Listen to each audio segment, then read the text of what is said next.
Where did they want it? Wherever they play it, bro. Exactly. You literally earlier said Fucking platform, Fonz.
so. Yes, the console that they didn't update for years and ignored and made fucking people be like, why don't I feel like an actual person that I care? On a different platform, you dumbass.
Oh, he is married. Yeah, No, he's not. I thought you have it in fucking June. I have, but that's the wedding ceremony. I'm Islamically married now after the civil. Oh, you have to wait till she turns a certain age. I'm sorry. No, that was bad. God damn. I'm very nice, politically correct. I respect your culture and everyone else's. We're just 4 games. It's interesting, isn't it? That's all I'm gonna say.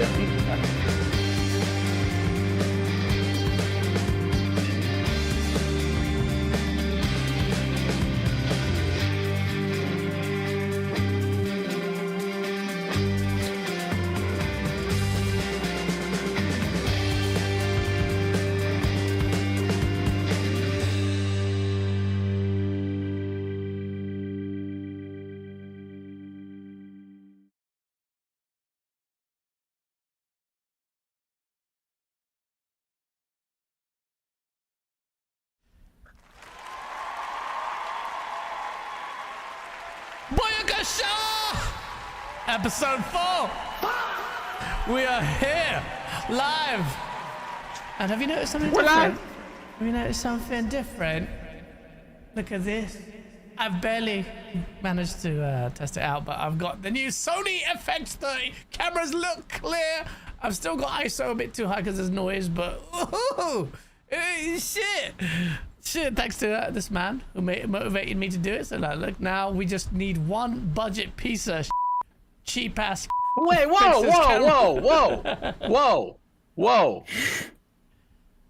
Now you just need to make videos, bitch. Yeah. How about the budget content creator? How about that, you bitch? Oh, wait, I'm just getting slandered. The slander is not You needed. started it. I know he started. He's like, oh, I'm a victim. As you shoot me in the chest, I don't want to hear your shit. Oh man. You look good though. You look good. I see it. I see it on the screen. I haven't tweaked things yet. I'll get the lighting. It's really good. I can see the pores on your nose. That's how good it looks. Yeah. That's all you need to know. Yeah, I'm telling you, black mist filter. Black mist filter. I was going to say something else there. Sounded really weird. Black mist filter. Oh, wow. Okay. Oh, you've got that. You've got those little. Not black flag. Not that. Black mist filter. Yeah, my camera's from Game Pass. That's where my camera's from. Oh shit. Yeah. Let's just look No at wonder this. it sucks. Shut up, Fonz. For God's sake. Yo. You know that 7 that's on his shirt? That's what women rate him as. Oh. It's not what your wife said. Whoa. She did call you a 2. Shit, that got a little bit Anyways, toasty. That's not toasty. Come on, this is lightweight. That's Lightweight. nothing, brother. Lightweight, bitch. Ronnie Coleman style. What's up, everybody in the chat? We gotta get. Oh yeah, Fonz. By the way, you know, we all three of us, we started motivating each other. I want to turn this freaking AC off so I can die in front of you live. We started sharing. That camera is clean as fuck. It is clean, man. I haven't even. Holy shit. It's clean, huh? I'm telling you, it's just. It is clean. Good camera. It's clean. Yeah, and I haven't even got the lightings right. We started sharing shorts. It already looks miles better than the old one, though. It does. In fact, I haven't even done the Yeah, light. it's good. The other one was a piece of shit, man. This thing God, is you sucked back then so bad. Thing's a dinosaur. Fucking with you, man. That's a dinosaur. I have the Elgato 4K. I'm out here. At least it does 4K. Yours is actually a new webcam. It's like one of the only good webcams. This is they use in the first Gulf War. The shit man. you saw in Jurassic Park, the movie. Like... Literally in that movie. Oh shit. Yeah, what was I saying? Yeah, so we've been sharing stuff on shorts and stuff, and check out Septic Sauce Instagram if you're not on it. We've been sharing that out, and it's quite funny to see the difference in reactions to some of the stuff you said. Obviously, because we've got Xbox slant here on Septic Sauce, so you got people What does like. that mean? Come on, man! I've been. A bunch of the people on Instagram were just non-gamers. That's why they agreed with Fonz. They are molesting me and you. They know. They know how bad. It's Game the Pass clip is. where Fonz was basically blaming everything, including COVID-19, for Game Pass, and then everyone agreed with Fonz. They were like, "Yeah, look at these two idiots." These two. Oh, well, I was about to say what they actually said. They're just insulting me and you, Fonz. Look at these idiots laughing. The guy, that expired guy, is right. He's so good. You know, he's That so expired guy. you know, digital is evil. Digital is bad, and he's a piece. And then they just murked. And I just took it. I was just like, all right. And then I go on YouTube, and it says the top comment is like, Fonz has dementia. I was just like, very different audiences. Yep. I've got dementia. Yep. It's okay. What day is it? Have dementia. What day? I don't even know. I have dementia. But yeah, no, it's been an interesting week. I love the way you ran your fingers through your hair to make the fucking back end just go. Whew. Yeah, it hurts. Otherwise. Beautiful. Yeah, beautiful, man. Pull it. Peacock, man. Love it. Yeah. So my wife, by the way, you know the little Friendly Fire podcast pics that we put up. Yeah. So she asked me. She goes, well, "Why did Gaz make himself look like an freaking 1800s vampire?" That's an actual picture of me. Well, that's what you look like. With the suit and everything, and yeah, That's not she even thought AI that's what she generated. looked That was just like. one of the stills from one of the earlier source videos. And then she added gay too, but I didn't want to say that. Well, Standard I mean, it's kind of implied at this point. is expected now. Is expected. She thinks we all are, but who cares? It's 2026. 2026. Yep. We're gay. So yeah, what you guys been up to? Zorka, what have you been up to, man? Making content, man. Bunch of content. Honestly, having a lot of fun. Been playing Doom: The Dark Ages DLC. It's fucking banger. Oh, it's kind of like a mix. Yeah, fuck yeah, bro. What did you think? Like, I can't beat wait to that play game. I love that game. No, the DLC. I mean, yeah, it's a little harder. That obviously all DLC in Doom is harder. Yeah. Like they just Doom are Eternal are the like a same. step above hard. And then it's like a mix of Doom: The Dark Ages and Eternal, like put together. Like from the mobility aspect and the jumping or whatever. There's a lot of stuff going on. They got in more it. It's a lot of fun. verticality? You kind of, yeah. It's like a mix. How do you like the spear? How do you like the spear? Some people are mixed on it. I mean, I fucking love chaining people and just fucking shit. I just like Doom, dude. I don't know. Like I said it in my video about them. Like they just know who they are. Yeah. And like people think, oh, just stay in your lane. The thing is like they stay in their lane, but they create new lanes with it. It's kind of weird. Like they recreating the game, and it's like it feels the same. It's metal as shit. Yeah. But like it just keeps going. So I've been playing that, and I've been playing Black Flag, Resynced, which that game is freaking gorgeous, bro. I've seen some claims of that, and it's done quite well on meta as well. It's supposed to be really, really good, actually. It sold over 2 million units, I think, in the first day. Oh, right. That's So like It must it's like not have been in Game Pass. I mean, but you know what it is in? It's in Ubisoft Plus. oh shit. Yeah, you know, Stupid bitch. Ubisoft. Fucking got him. I knew he was gonna say that. I had that ready in my back pocket, bro. It's all right though. Nobody plays Ubisoft Plus. They buy the games. Nobody plays Ubisoft on PC because that launcher No, is they don't. fucking It's trash. Like It is. it makes me like I don't like I had Ubisoft Plus and I was like, this is great. I'll play some games. Mirage kept crashing. I was like, I canceled it. I was like, I can't do this. Like you keep dying on me and you keep crashing. It sucked. Yeah, and you're right about Doom. I think I said that last week too. Even though I wasn't a big fan of Dark Ages, I like the way they reinvent themselves. Not even reinvent. They just change things up, and I appreciate that about a developer that can do that. Like They Yeah, change and things up consistently where it's deliver not as the well. same. Like Yeah. it's the same but not the same. It's just enough where you're like, this feels like a completely different game. Yep, It's so that's good. fine. I can't wait to play this. Apparently, the story's really good in this as well. Like it's kind of. It's not a spoiler, kind of, but it kind of leaves you towards one of the concept arts of Doom Eternal, like right to the start of that. There's a I don't know what that means, but Did you not enjoy the story in Dark Ages? Because the Dark Ages story was pretty fucking good, bud. No, I liked it. I enjoyed it. Okay. No, but I'm saying Yeah. this is the way where it leads to, and a lot of people are saying that the DLC's story is actually really lit. Like really good. It is. And it's not just any DLC, by the way. It's like they're saying the quality of this is like its peak. It's really, really good. This is a great bit of DLC, and it's a bit of a shame that some of the the negative news about the layoffs happened just a day before. Well, did you see their response? We should get into that topic Yeah, first as we're talking about Doom, honestly. But I want to. We got a super chat from 80s Cartoon Villain. Thanks for the 5, brother. He says, just want to say you guys have something really special with Friendly Fire Podcast. Keep up the great entertainment. Hell yeah, man. Thank you. No, that's appreciated, man. I appreciate the kind words. And you know what? I feel it. I think like the dynamic is just natural. None of it's forced. It's actually toned down. I'll be honest with you, because we get cancelled if we We'll get reported to the KGB. yeah, that's so true.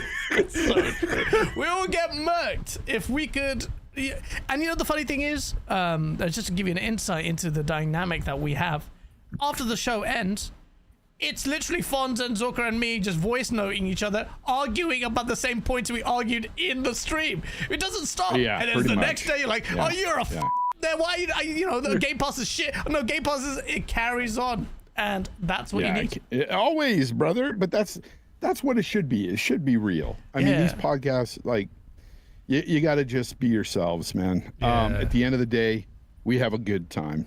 We really do. Yeah, freaking awesome. I love this. I love that these are a highlight of my week. Just getting to chop it up with you guys, and we have to behave somewhat. So there's a structure to it as opposed to random voice notes screaming at each other. This week we've had every week it's crazy. The curse of friendly fire on the rest of the industry. This week we had. Actually, it wasn't that bad. It wasn't that bad. Well, we'll touch upon it in a bit. Before we talk about the Purge, we'll talk about the continuation of the expansion of Sony's anus. It is getting bigger and bigger every day. PlayStation's huge. It's like the universe; it just continuously gets bigger and bigger. The outrage keeps going, billowing. People are boycotting, or at least they're saying it on social media. The physical media thing is not letting up.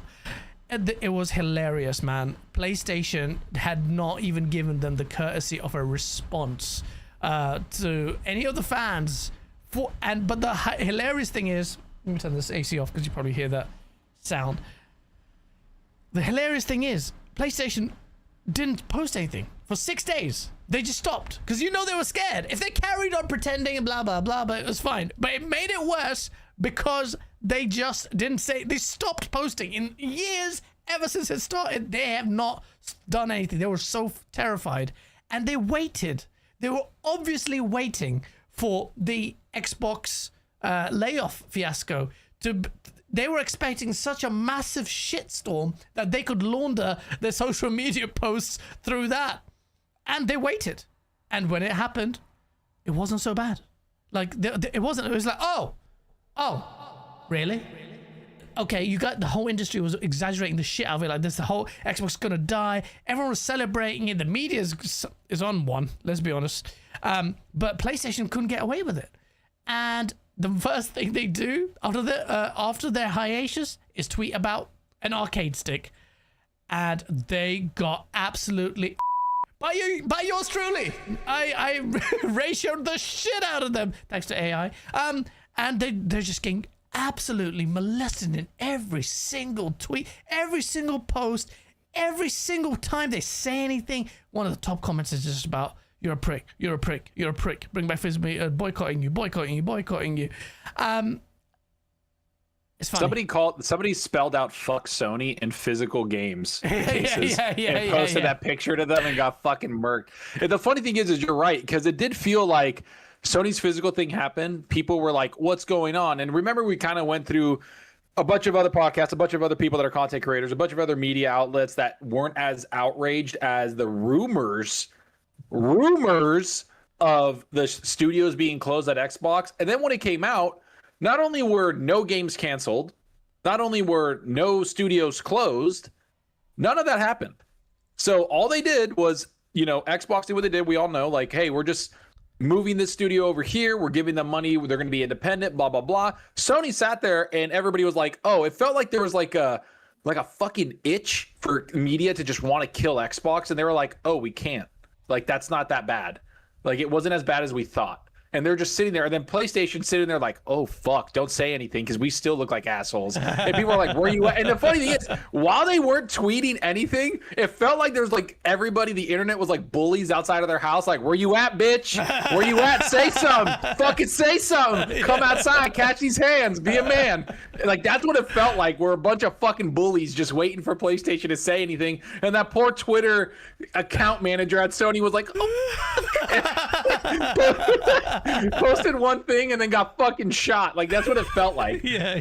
Like, it just felt like a goddamn, like, we were just waiting, bro. Yeah, and they just can't get any respite. Everyone was waiting. We were all laughing at like the prospect of them coming out to say something, and it was the fact that they didn't even post it. They were scared. They were literally scared to post. PlayStation was so scared to post, and they waited for the Xbox's layoffs, and then few hours after there was an announcement, they tried to launder it and nothing happened. Other than the destruction of them.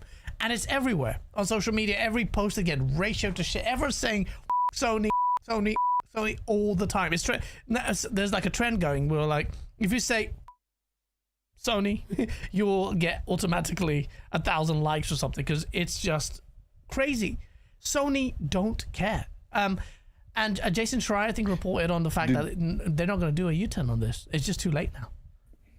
And Did you see that? There's some streamer claiming that he was like blacklisted from Sony because he was talking crap about the situation with Sony, and they're saying that they're starting to blacklist streamers.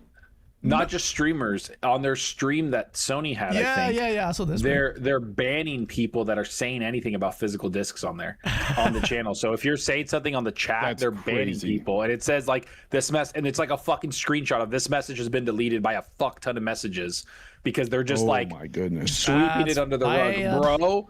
Dude, hey, listen, everybody needs to pay attention really quick. This is what Sony has always been. Everybody that's talked about how they're the darling of the industry, they don't give a fuck. Yes. At all. Yes. Hey, everybody, Steam and everybody else is the same way. They're a corporation. Wake the fuck up. Like everybody is. Yeah. Xbox is too. They don't care. Here's the thing though. There were people at Sony that did give a fuck and they got rid of them. Shuei Yoshida was one of those people. That's why they got rid of him. Yep. And they got rid of Sean. That's why they got rid of him. Yeah, they got rid of all the people that were like Sean as well. Sean cared for the community as well. Yeah, dude, these guys are freaking relentless, man. It started with Jim, and then now it's ending with Holst and what's the guy's name? Nishino. Yeah. Nishiki's castle. Anyways, it's one of those words. Hail's one of those Nishiki words. That's what it is. Yeah. Okay, bud. Yeah, exactly. They took our jobs. Taking all our jobs.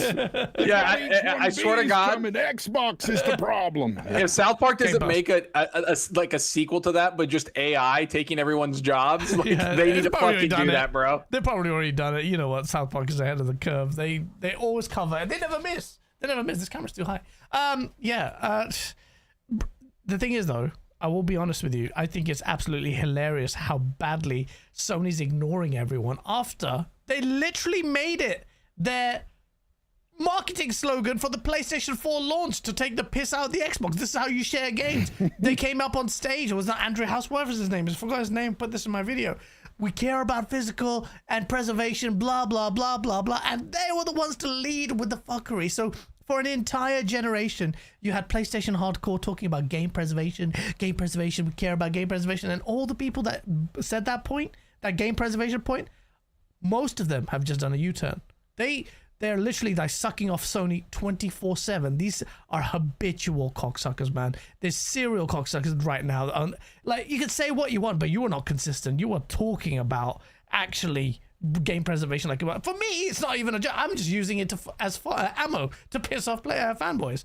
Because it's stupid. I've been digital for ages, and I was getting it in the neck from PlayStation guys about forever physical. I'm like, I didn't even know what that movement was. Forever physical. Until I was on Remember Twitter. that whole thing? Oh my god, forever physical. Yeah. And like, you got people at MBG that staying the course. Maybe they're saying they're not going to buy. No, there's. I don't think MBG's staying the course, brother. I don't think a lot of people are. This is for the like. I'll give credit to some of the PlayStation fans are like, I don't care, boys, whatever. I don't care. Like, it's their prerogative. If they want to be digital, all good to you, bro. Whatever you want to do. But a lot of them, and a lot of the ones that run social media accounts on like Twitter, they're actually very fucking critical. And they're like tagging PlayStation every day, like, yo, reverse course. Yo, you're gonna lose this account and everything. A lot of the bigger ones are like, yo, this is stupid. And PlayStation just doesn't care. They're gonna stay the course. They don't care at all. It is what it is. It sucks, but I will give credit to some of the PlayStation dudes. They've been fucking going at them a lot. And I think MBG literally, I think, posted, like, because if everybody remembers MBG, like, I have no problem with the guy. I've watched a couple of his shows. You know, I like watching other content creators to see how they do what they do well. I've always said you can learn something from everybody. When I watched him, he posted something like, I will legitimately go back to fucking Xbox if you do this. That's what he said. Yeah, and I was like, yo, like, he's even like, fuck you. Will he though? Hey, man, will he though? Yeah, that's what he said. I feel like you don't reverse course. Will he? Yeah, I don't know, man. See, I don't know about just him. What I know what's going to happen, because it already happened, kind of. Black Ops, the fucking old Black Ops games released on PlayStation, and it was the top selling game digitally. And it was like, everybody was like, and then Sony's sitting there like, F you, wait till Wolverine comes out. Yeah. Everybody's going to fold like a fucking lawn chair. Everybody's buying that shit. Everybody's buying that shit. No, I think so. I think it's bullshit. I think a lot of this is pandering. It's obvious the facts speak for themselves. But I saw Colin Moriarty being, not surprising, very soft touch with this. If this was the other way around, holy shit, he would be fucking livid. But he left it because I don't really care about this stuff. All digital anyway. But, you know, maybe they should think about this and that. And I'm like, what the fuck? This guy's so soft. You know for a fact if it was Xbox, he would be calling his best friend Netanyahu to try and fucking laser Xbox. Oh, not Bibi. What the fuck? Let's not bring up Bibi. It's not big on that piece He'll just take out the factory. No, I'm joking. Let's not talk about fucking hell. Dad! Before we say dad in the chat, we got Lutron. Daddy Hargeet. Hargeet, Dad. Lutrons with the 10 memberships, man. Yo, Lutrons. Shout out to Lutron. Oh, shout out to you. 10 memberships, bro. He gave it to Web Dave, nice. Web Dave, Will, Stormzy. We got E-Ranks. We got Jacob Twa. What the hell? Jacob Tupwa. We got Chris Jones, Game Network. We got Goated, K Mayor, FaZe. Good to see you. Oh, everyone's getting Don't Call Me Scooter and Queen of the Fairies. All got memberships from Lutron. So Queen shout of out the to Fairies? What a name. That's a brilliant name. That's Dude, a brilliant name. I Shout out love to it. Shout Queen out of the to Fairies. Lutrons. Awesome. And we got Dad, aka Huggy Channy, with the 5. Good to see you, Huggy. Imagine if Xbox hires Shooter and Boys to do another video about sharing games. So, bro, why not do that? They could do the funniest thing right now. It would be incredible. You understand that, like, okay, Hargeet, first of all, that's fucking genius, because can you imagine like the culture, like the culture shift of Xbox just being like a sassy bitch? Yeah. Like I'm talking about, like, Xbox. Phil would never do That's that. the old Xbox. Yeah, Phil would never do that. No, so like, what do you think? Phil would just open his legs and go, scissor me. That's the old Phil, and that's why I love. Don't ever do that again. My God. Like I feel fucking Damn, violated. Like holy shit. You love like that. you can't do that. Shit, that was bad. My dick might have been on display there. But yeah. Trust me, no one saw it. But it's 20 memberships. Oh shit! I thought you gave me 10, bruh. What? He can't do that. Yeah. So honestly, it's really embarrassing. But Huggy, you make a good point. The problem is, it's just, I think Xbox you know is what's crazy? Suit, I'm getting more and more comments on videos and on my live streams about Phil. Like people are constantly saying, "What was he doing?" Like the more I hear about what's going on right now, the more I look back and I'm like, "What the hell was Phil doing?" That's a lot of people are not like. That's a good. They said the same thing on mine. Phil is a like a gamer, and he had gamers in mind and stuff. But I don't think he's a great business guy, personally. If you look back at what they're doing, having no COO is insanity. Yeah, I don't understand how they operated without. I explained what it was for people. People were like, "Oh, what the fuck?" I saw that. It was a great stream. Can I will say this. To be quite honest, I think without Phil, Xbox would be gone. Yes. I think him buying Minecraft was probably the best thing they've ever done. Buying ABK was really good for them, even though things changed. I remember, like, I'll give Phil credit here, and I think you guys can admit this. Around 2016 and then 2017, when the Xbox One X came out, Xbox had a lot of energy going for it. This is like when we started making, at least me, I was making YouTube videos. I started in like December of 2018 or 2019, January. It felt like Xbox had a lot going for it. Yeah. And so the Xbox One X was a very beautiful piece of hardware. It was fucking awesome. Yeah. And it's like when you go there and you see what he was doing back then, it was awesome. And then like all of a sudden, it just fell off the fucking rails in 2021. Yeah. It just died. Everything died. Like they shifted. If you really think about it. Think about games they were green lighting all these years. And you wonder to yourselves, like, what was going on with that alone? Before they got acquired all these studios, think about it. Before ABK and stuff, they there was no great games being greenlit. Yeah. It wasn't even just great games. He There was wasn't a lot of competing. smaller games. There was a lot of smaller games that they were greenlighting. Yeah, I mean, I think he just stopped competing. Like, that's what the problem was. I think Phil Spencer's biggest problem was, look, we can't say it enough. Like, the guy literally saved Xbox. We wouldn't be having this conversation. So just on that, he's on a positive run, all right? So, and I know if What, in 2014? No. When Satya Nadella gave him the man, he goes, Phil, there's a space where we don't need to be in the gaming but before space. that, I mean, after he supposedly saved Xbox, Yeah, I mean, he did. what That's did he a fact. do?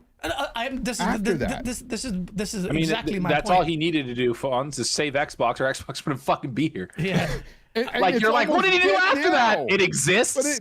But it's literally almost dead now with freaking where they're going. No, so Like, this is the thing. I think that has to do more. Yeah, but that's sorry, why it's an not the interesting. publisher Xbox, the console platform maker Xbox. Yeah, that's what's almost dying. But that's the funny thing about Phil Spencer. I have to make that distinction with these the people. platform pods. We're not doing that. But yeah, okay, I get that, and this is what makes it very interesting.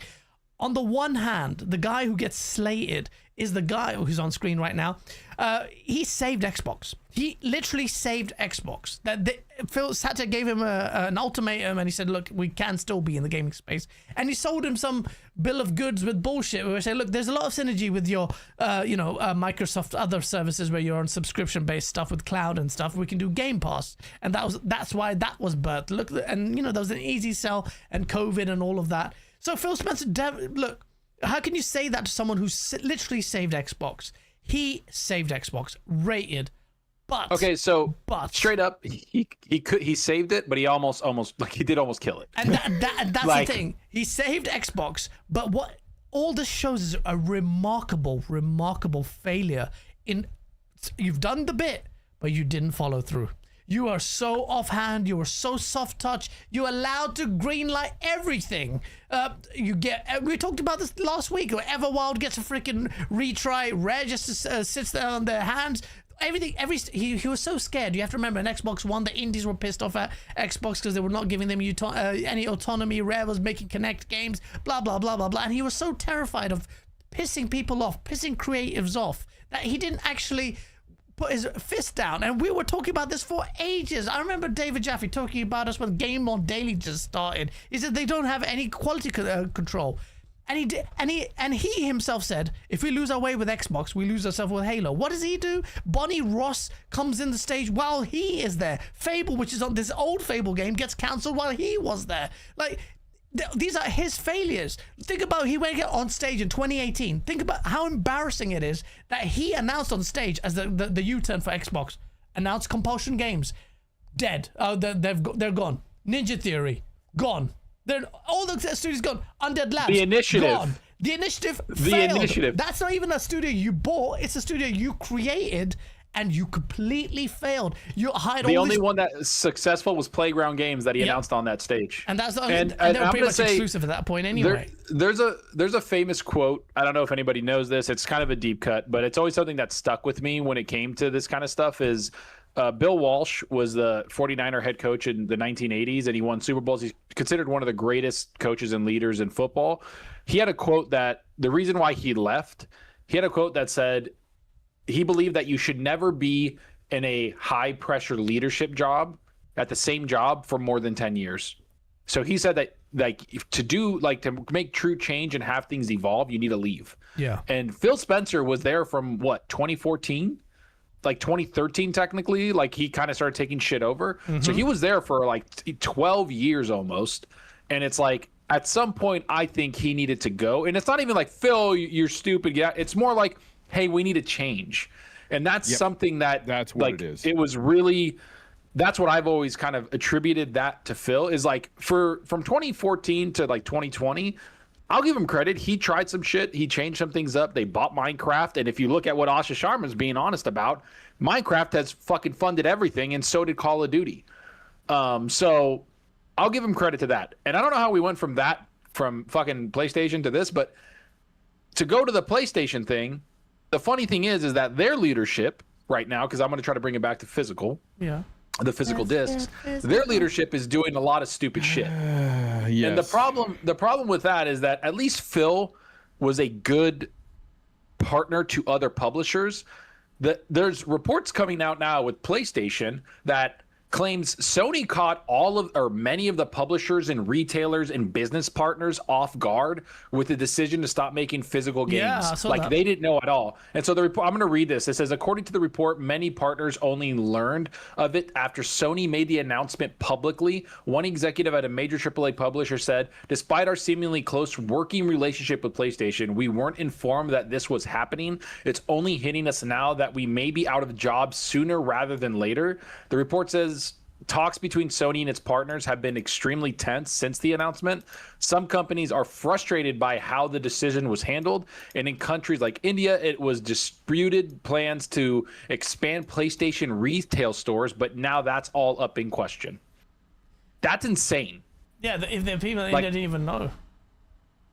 I mean, nobody knew. Sony just said, we're doing this. And the hard thing is that like, this isn't a decision that's just made randomly, right? Yeah. It's not just made, like, this is for them to completely retrain their workers in Austria in that factory that was making 600,000 discs a day and get contractors of what they're going to build with those, which is those lenses for AI, by the way. It takes years to do that change management. It takes years to do the training, cross-functional training, and of course, hey, this is what the factory is going to be doing after 2028. So they've been planning this, and they didn't tell anybody. They just said, we're going to do what we want. It's our fucking business. That's not good leadership to me. No. It's just not. I mean, there's multiple failings with PlayStation's leadership that really, really shine quite brightly. It's the whole. I mean, this is the thing that we Xbox guys or people who primarily cover Xbox are used to rinsing Xbox through the coals. Like that's part of being an Xbox fan. You have to rinse Xbox to make course correct and whatnot, and just criticize them all the time. With PlayStation though, they have had more cancelled games than announced games. They did a whole entire gas multiplayer pivot, and it failed. Their output this generation has been atrocious. Only the most hardcore fanboys will counter that point because they think that the market leader doing what they're doing now is okay, and that's they're their own worst enemy in accepting that kind of thing. But Concord is embarrassing. It's the biggest failure since what what's that game, ET game years ago. That was embarrassing. You closed really beloved studios that had so much potential there. You're really lost at the moment, and then to top it all off, you've done this, and despite the fact that you made it your marketing slogan about how much you cared about physical, it's really embarrassing and shows that the moment you give these corporations an inch, they will take a mile. And that's why I say it's always an incredibly good thing that when Xbox is struggling, you want them to struggle. You want them to have their back against the wall. You want PlayStation to have their back against the wall. You want Nintendo to have their back against the wall. Because when they are actually in trouble is when they produce their best work. Look at Nintendo with Wii U. That thing was bad. It was about to sink them. And then they came back and came out with the Switch that was massively popular. To the point where with Switch 2, they've just phoned it home. And that's how popular it was. PlayStation, Sony almost went bankrupt with the PS3 gen. This is not me saying it. It's Sean Layden saying it. It's Kaz Hirai saying it. It's a fact. That the whole thing that we talk about first party, when was that born? The first party was born at the end of the PS3 generation. Why? Sean Layden said it. It's freaking because of Xbox. It's because of competition. Xbox came in there, were a generation ahead on online. So the PS4 is a reflection of what Xbox taught them. Easy to build a game, no cell processor bullshit, proper online features, achievements that they copied. Xbox then ended up copying the PS Plus thing. All of this back and forth. PlayStation gets to coast an entire PS4 generation. You reap the benefits of it. You get lazy PS5, and you get all this right. No. They didn't coast in PS4. No, I'm saying PS5. PS4 they did well. Generation. As somebody on this panel who's probably the biggest PlayStation game enjoyer, myself, I can tell you this generation has sucked for me. In terms of PlayStation 5. That's what I mean. I mean PS4 that didn't I play PS5. less and less PlayStation than I have last generation. Even in the PS3 era, I played more freaking PlayStation than I did this generation. Yeah. They have coasted this generation. That's what I mean, yeah. You're 100% right, Gaz. It's because of the lack of competition there. They decided to say, and also the fact that all their fuck ups too. Yeah. Jim's fuck ups with the live service, we can't let that go. There was a lot of bad things that happened there. Canceled games that just didn't do well. Concord for one. And after that, it just seemed like Last of Us 2, Last of Us remaster. Let's I go don't buy remaster. I don't buy the lack of competition bullshit. What do you because mean? they're trying to I do. like That's listen, what it is. I get what people are saying, but like that's not what Sony was competing with. They were competing with games as a service. That's what they were trying. That was their competition. They were trying to make games as a service, and so that means they were not just competing with Xbox. They were competing with Fortnites. They were competing with everybody. That's what they tried to compete with. But that's what the lack of competition does. Because everybody wants that. Every studio, every publisher you wants it. contradicted yourself. Yeah, you you just said that they didn't have you said that they're competing against Xbox and they're competing against live service.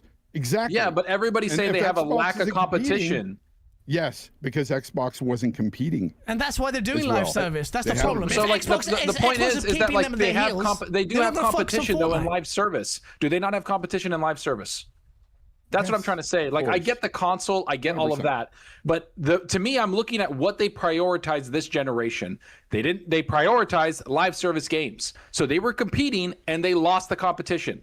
They lost. The only game that was successful was Helldivers, and it was a good game. People enjoyed it. It did decently. But to me, that's who they were competing with, was those people. And I get what you're saying, like, if they sold more consoles, then they would compete. But their competition. Exactly, but that's what we're saying. We're saying they weren't trying to compete with Xbox because they didn't need to. Yeah, exactly. They were trying to compete with live service. Yeah. Live service is the big thing right now. I get that. But they totally fucking failed at it. And so what did they do? They went to the safe bets. They went to the remasters. They went to the sequels. And that's why we're inundated with that shit this freaking generation under them. And it frankly sucks, in my opinion. They went to the remasters in the same games and the remaster station because they needed money. They were losing money hand over fist, and so those just get a little flux in money. A lot of money. But like, I'm not going to sit here and say like, they didn't bring out Miles Morales, they didn't bring out Demon Souls, they didn't bring out God of War, Horizon Forbidden West, Saros, Ghost of Yote. Like the point is that like they're off PS4 games there, bud. I understand that, but like they used PS4's technology that they created and kind of brought it over to PS5, and to me that's why they didn't compete. It was because they had all the shit already done. That Miles Morales was built from the ground up on the PlayStation 5. Remember that fucking line? I think that was they didn't say Miles Morales, did they? I thought they said was it? I thought it was Forbidden West. No, it was Miles Morales. I think so. No, it was. You're right. Spider-Man is cross-gen. I remember. It's cross-gen, and they did. And then when they had their state of play, they didn't even say it then. They tried to launder it in an article after the fact. Yeah. I remember that. Yeah. But look, everyone knows. Like even if they're chasing live service and whatnot, none of that, all that competition failing. We're not blaming Xbox, by the way. The chat is saying we blame Xbox. Well, actually, in a certain way, we are. But the main thing is, it was that lack of competition. In a way, we are. Xbox didn't put up. It's a simple fact. If Xbox was putting, and this is the thing that people. No, you're not wrong. You're not wrong. But this is why exclusivity is so important. You're exactly right. I did say Game Pass. I did not say Game Pass. Don't even start. I'm just kidding. But you know what? The thing is, if Xbox actually fucking now PlayStation's going to be a little bit more. They're coasting because they're so far ahead. There's such a big divide between Xbox. You've got Xbox struggling, and PlayStation are coasting. They can take the piss. They're like, all right, they're pretty much done. The rest of the industry is saying that they're done in terms of. I don't think so. The media. I think PlayStation's going to change even more. I think that Asha taking away, because this is confirmed, Asha taking away Campaign Evolved Halo off of their show pissed them off. That is a report that came out because it was going to be at their showcase, took it off, made Gears exclusive, made this exclusive, and Jason Schreier, which now it's happening, because that fucker doesn't get things wrong, said that Xbox is going to be focusing on the platform, funny Fonz, the platform and exclusives. All of those things, that's what they're focusing on. And so it's funny that also Jason Schreier said, and I've said this on my show, that also Jason Schreier said that Elder Scrolls is at least 2 to 3 years away, which is kind of funny. We're about a year to two away from the Helix. The Helix. By the way, Jason Schreier Jason Schreier does get things wrong because he got it wrong when he was talking about Obsidian not making Fallout, and then 3 days later he confirmed that they are making Fallout. Yep. Yeah, and he also said they're still trying to finish Avowed because it literally happened that day. So he said it's not happening, and then the report came the next day. Like they got the orders the next day, and he was like, "Actually, they're still making Avowed, but now they are being. Josh Schreier is going to direct this." So I'm just saying, like, I think that Usually Sony is going to right, change. yeah. I think Sony's going to change a lot of what they do too, because of the response of they knew Phil, right? Like they knew what Phil was going to do. They had Phil down pat. Like they knew exactly, like he's a nice guy. He's not going to do anything to irritate us. He wants stuff everywhere. I don't think holding games or anything away from other platforms is a good thing. That's what Phil said. While Sony was fucking grabbing strikes in games and Spider-Man and Avengers and all the shit and keeping it on their platform and telling everybody else to go fuck themselves. Things are going to change. And I don't know how it's going to look, but I think that there is some understanding at Xbox that, hey, even if we fail, we can't keep doing the same thing. Because one of the things that when she mentioned failed in her memo was third-party publishing. Like becoming a third-party publisher was a failure. It was a short-term gain, and it fucking killed the platform in the long term. And so I think things are going to change a lot in the next year. Like legitimately a lot. So what you're saying to me is... They have to. With the pricing and everything, there's a lot going to be changed. But the think about what you were just saying there. You were saying that because Xbox has now pivoted to becoming and valuing exclusives, PlayStation has to make sure that it changes its strategy. It can't rely on whatever strategy of securing just third-party stuff or just on its brand strength. It needs to focus on it. And this is what exactly that reaction from them, which is fundamentally what this whole exclusivity point was about. Finally, PlayStation has an impetus to compete, to invest in beyond just live service. Because what's their counter to freaking Elder Scrolls? What's their counter to Fallout? These are big, mega IPs. Now they have to be fucking scared. What about the next Doom? If Doom is freaking exclusive? Paris is 100% right. Paris has got it fucking right. This is what I keep pressing about. It's the pricing of the consoles. Like when people tell me, oh, well, you know, Xbox is just fine. Look, the console pricing is the biggest fucking hurdle they have. Okay, and it's just getting fucking even more expensive. I don't know how they come back from this, even with exclusives and everything else. How do they get people to that fucking platform? Because it's too expensive. Way too expensive. That is a challenge. So do you think, I mean, Paris, do you think... They're in such a deficit right now when it comes... If you compare them to PlayStation consoles out there, it's not even... You can't compare them. What is it, 5-6 to 1? Well, it's insanity. No, but well, okay, fine. If you take what Paris says on board, and the Xbox are so far behind on hardware, they have to have a solution. They're still committed to Helix. Asher Sharma said that they're still doing it, and we know generationally that shit has disappeared. Like it's going to be cross-gen. It's going to be everything. What's Xbox's strategy? What's the other strategy? Either fail as a brand and become a publisher like freaking Greg Miller, and almost 90% of the media really wants no competition. Let's be real. That's not competition. No matter how much you want to rejig. First of all, they said, oh, Xbox failed as a competitor. Now we want them to fail even more and just stay there as a publisher because you don't know how to make your minds up. So much bias in favor of Xbox. I don't know, so much of that has really revealed itself and reared its head. So what's the solution? What's the solution? If Xbox hasn't got enough... I mean, I'm just wondering, like, to me, in my mind, I get what you're saying that they're so far behind in hardware, but when it comes to a new gen of hardware, it's like, isn't it kind of almost, that's the point of like the reset? So it's like, to me, in my mind, the way I look at it is like, yeah, the hardware is going to cost a lot of money, but so is PlayStation. They're dealing with the same issue. Yeah, and they're like everybody's dealing with the same issue. But here's I get what you're saying that most people are going to buy a PlayStation. I get that. I understand. But do you know what else is going to happen? Most people are going to be like, "Oh shit, Elder Scrolls is out. Oh, that's not on PlayStation. What the fuck? Oh shit, the new Fallout is out. That's not on PlayStation. What the fuck?" That's what's going to happen. That's the only thing that moves the needle is those exclusives, and that's what's going to happen. Can do yes, but I feel like they're. I don't even want to be all that doom about it, but the situation is pretty dire with them in console sales. It is. There's no way to switch. And I don't Well, they think didn't any of us update. here Phil and on Sarah this didn't update panel- the console for like 3 years. I know. Us here on this panel will agree. Xboxer Mike is the only one who doesn't see it in the chat, by the way. He's like, What's he saying? how do you just go from that to, talking crap, popping the balloon of the fun we're having with Xbox? Look, the consoles are having issues. The consoles, the sales have issues, man. And it's going to continue to have that because they just upped the price of them. They're going to go into next gen, just like the PS5. The PS5 will eventually get a price hike too, but they did the smart move. Yeah. They didn't fucking hike the price before GTA came out right away. Yeah. I mean, when the announcement happened for the freaking thing, you had Xbox jump up and say, oh, by the way, we're raising prices. And it sucks because you're going to get more people buying PlayStation 5s for GTA now than an Xbox. So going into next gen, you're already getting more of a deficit there. And I don't know how they recover. This was a watershed moment. This was a big moment to go into next gen. Mm-hmm. Elder Scrolls 6, I think will do very, very well, of course. But do I think it's on the level of a GTA 6? No. Oh, nothing is. To be quite honest, I think the reason why people aren't buying shit right now is because they think that everything's going to go to PlayStation anyways.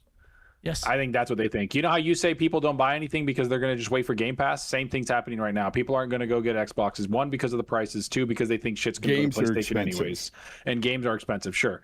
But like the whole point is the platform is so eroded that it's going to take time. And I get what Paris is saying. Like, he has a very good point. Like, getting the hardware in people's hands is a challenge. And it's a challenge for PlayStation because they just had their worst sales month ever in May since the year 2000.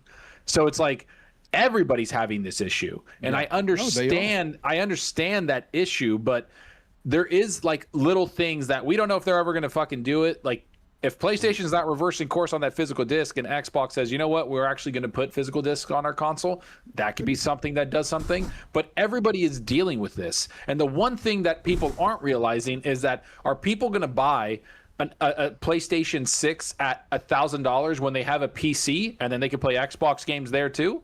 Like, I think that there's way more competition across the board for every single distributor, and I think every single publisher and console manufacturer. What if there's a difference in price, say $200 between a PS6 and an Xbox Helix? Which one's cheaper?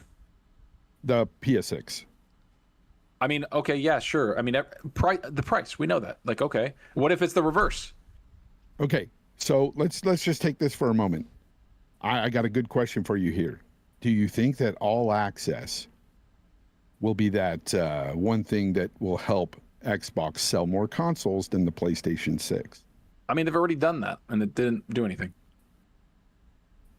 Because a lot of people are touting all access on the Xbox side. I've seen a lot of people excited for a lot of content creators are. There aren't people that's already been done. A lot of people in the chats and everything are like, oh, I'm going to buy it on all access. Well, the payment plan. The cohesive payment plan? For fuck's sake. Okay, let's say both of them are $1,000. It's a real thing to ask. Do you think people are going to do that? Because, I mean, in this day and age, a lot of Americans are freaking using credit cards like crazy. Let's be real. Yeah. And there's no interest there. So are they going to go with an all access plan? I don't think there's going to be a savior. If that's the strategy you rely on, you've already lost, man. Look, everyone. Because I think that's one of the strategies they are relying on. Because they know it's going to be I think for the first time in gaming history, I think that when these consoles launch, if there really isn't going to be physical, I think we do not understand what the market is going to do, because everybody on Twitter and everybody attacking Sony right now are the hardcore gamers that don't want this to happen. And a lot of them, too, are actually PC fans that have been digital, but they understand there's competition for Steam. Not really, but there is competition somewhat. And then they also know that they can go physical with a console because they probably double dip with at least one console. And most of them are probably on PlayStation. I think for the first time, a casual fan is going to walk into a wherever store or look online and be like, wait, where the fuck is the disc for this thing? And there isn't going to be one. Sorry, like, that's going to be the first time. You want to know my thoughts on going into next gen? I think if this pricing is still really high going into next gen, I don't think we see new console owners, many of them. I don't think a lot of people will adopting to go to console. I think they won't be buying a new one.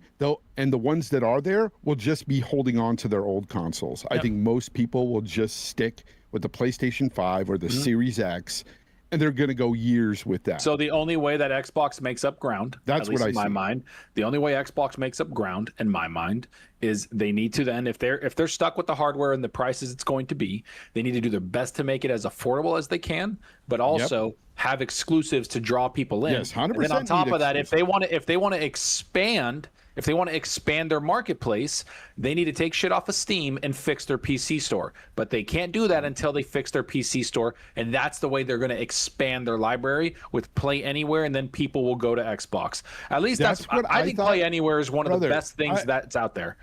I am with you 100% on what you just said, and I've been advocating for this, but I've also said that they should have done the pricing freaking reduction on the consoles for GTA. Yeah, it should have been done now. I am there with you. It should have been done now. People are like, oh, why? They're stupid. They've put the price up. It's because they didn't have the foresight to do it. Alphonse, I'm with you 100%. They don't recognize the massive watershed moment that they're facing. You're not going to get this for another 15 years. In retrospect, Xbox is going to look back and be like, shit, you know what? We could have taken that hit because ultimately you're desperate to sell consoles. This is your opportunity. And with a physical thing, it's obviously GTA is still only for digital only, but you can That's still another one too, yeah. You can definitely, if that's not your plan, you need to rejig that as your plan. And just so people know, PlayStation is not subsidizing these consoles. They basically said that they're not, even though Gabe and Steam and Valve have said the reason why they're not subsidizing the Steam machine and why it's $1,050 with no controller is because you can use any store on that game. PlayStation controls the store on the PlayStation. Xbox controls the store on the Xbox. This is why they subsidize, because they make the money over time on software that you buy. So I don't know who's going to subsidize what with these prices. We don't know what it's going to look like. The reason why I think Xbox hasn't mentioned anything on Helix and they didn't bring it up, like Matt Booty said, we don't want to talk about it yet, is because they are looking at the landscape and Asha can't make a decision in 4 months. I think she wants to wait a little bit, reshape Xbox, get things going, and then tackle what she's talked about, the core audience, which, funny enough, is Xbox. That's it. Like, the Xbox console is your core audience. And yeah, you can expand to PC and fix some things out and make it a little bit better to attract people, but they need to get the Xbox down first before they start tackling everything else. They're kind of like making it like it's KISS, keep it simple, stupid. They're making it very simple for everybody and being like, this is what we're going to focus on.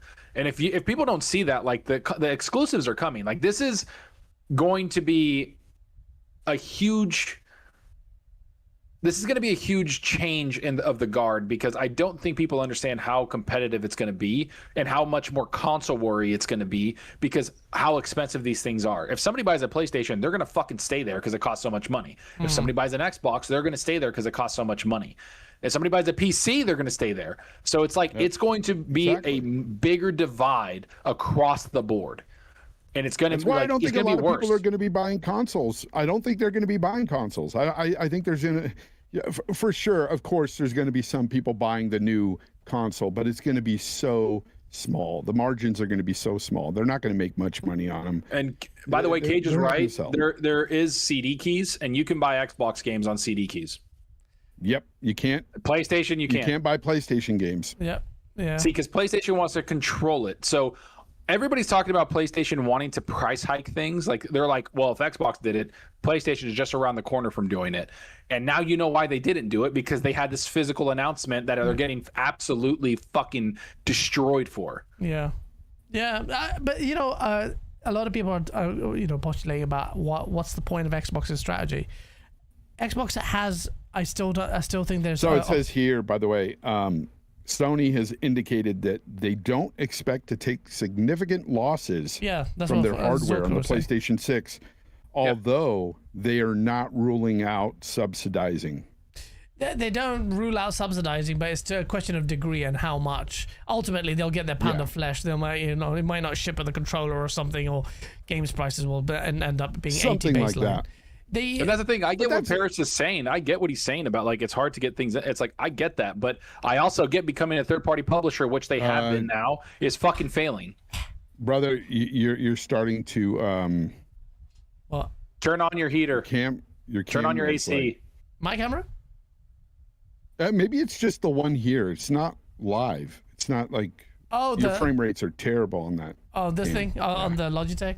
Actually, I think I'm lagging on this PC, which means I might have to do the little restart plug thing again. Fucking hell. Oh my god! I don't know why my ISP does that. It just throttles my connection. I've got 1 gig, but I'll sort that out. But the stream is fine. But other than you guys maybe freezing occasionally. Yeah, but that is the biggest hurdle, though. It is Put the up a pricing. fucking put up a poll. Paris is 100% right about that. It's about the console prices going forward.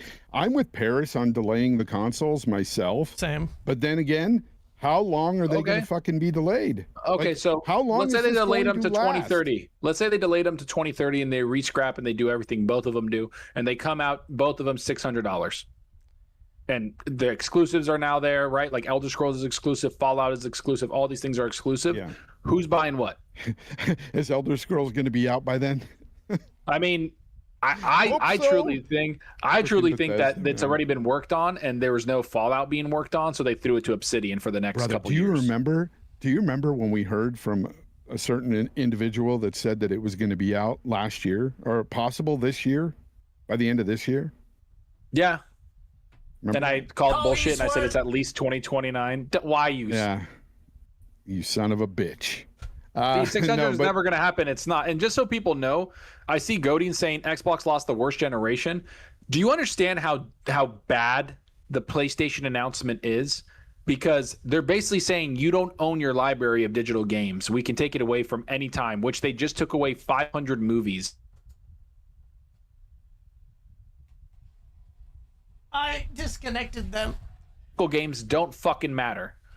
By the way, why you got to call out somebody that's saying that it was coming out the end of this year, Elder Scrolls? Because now everybody's like, who?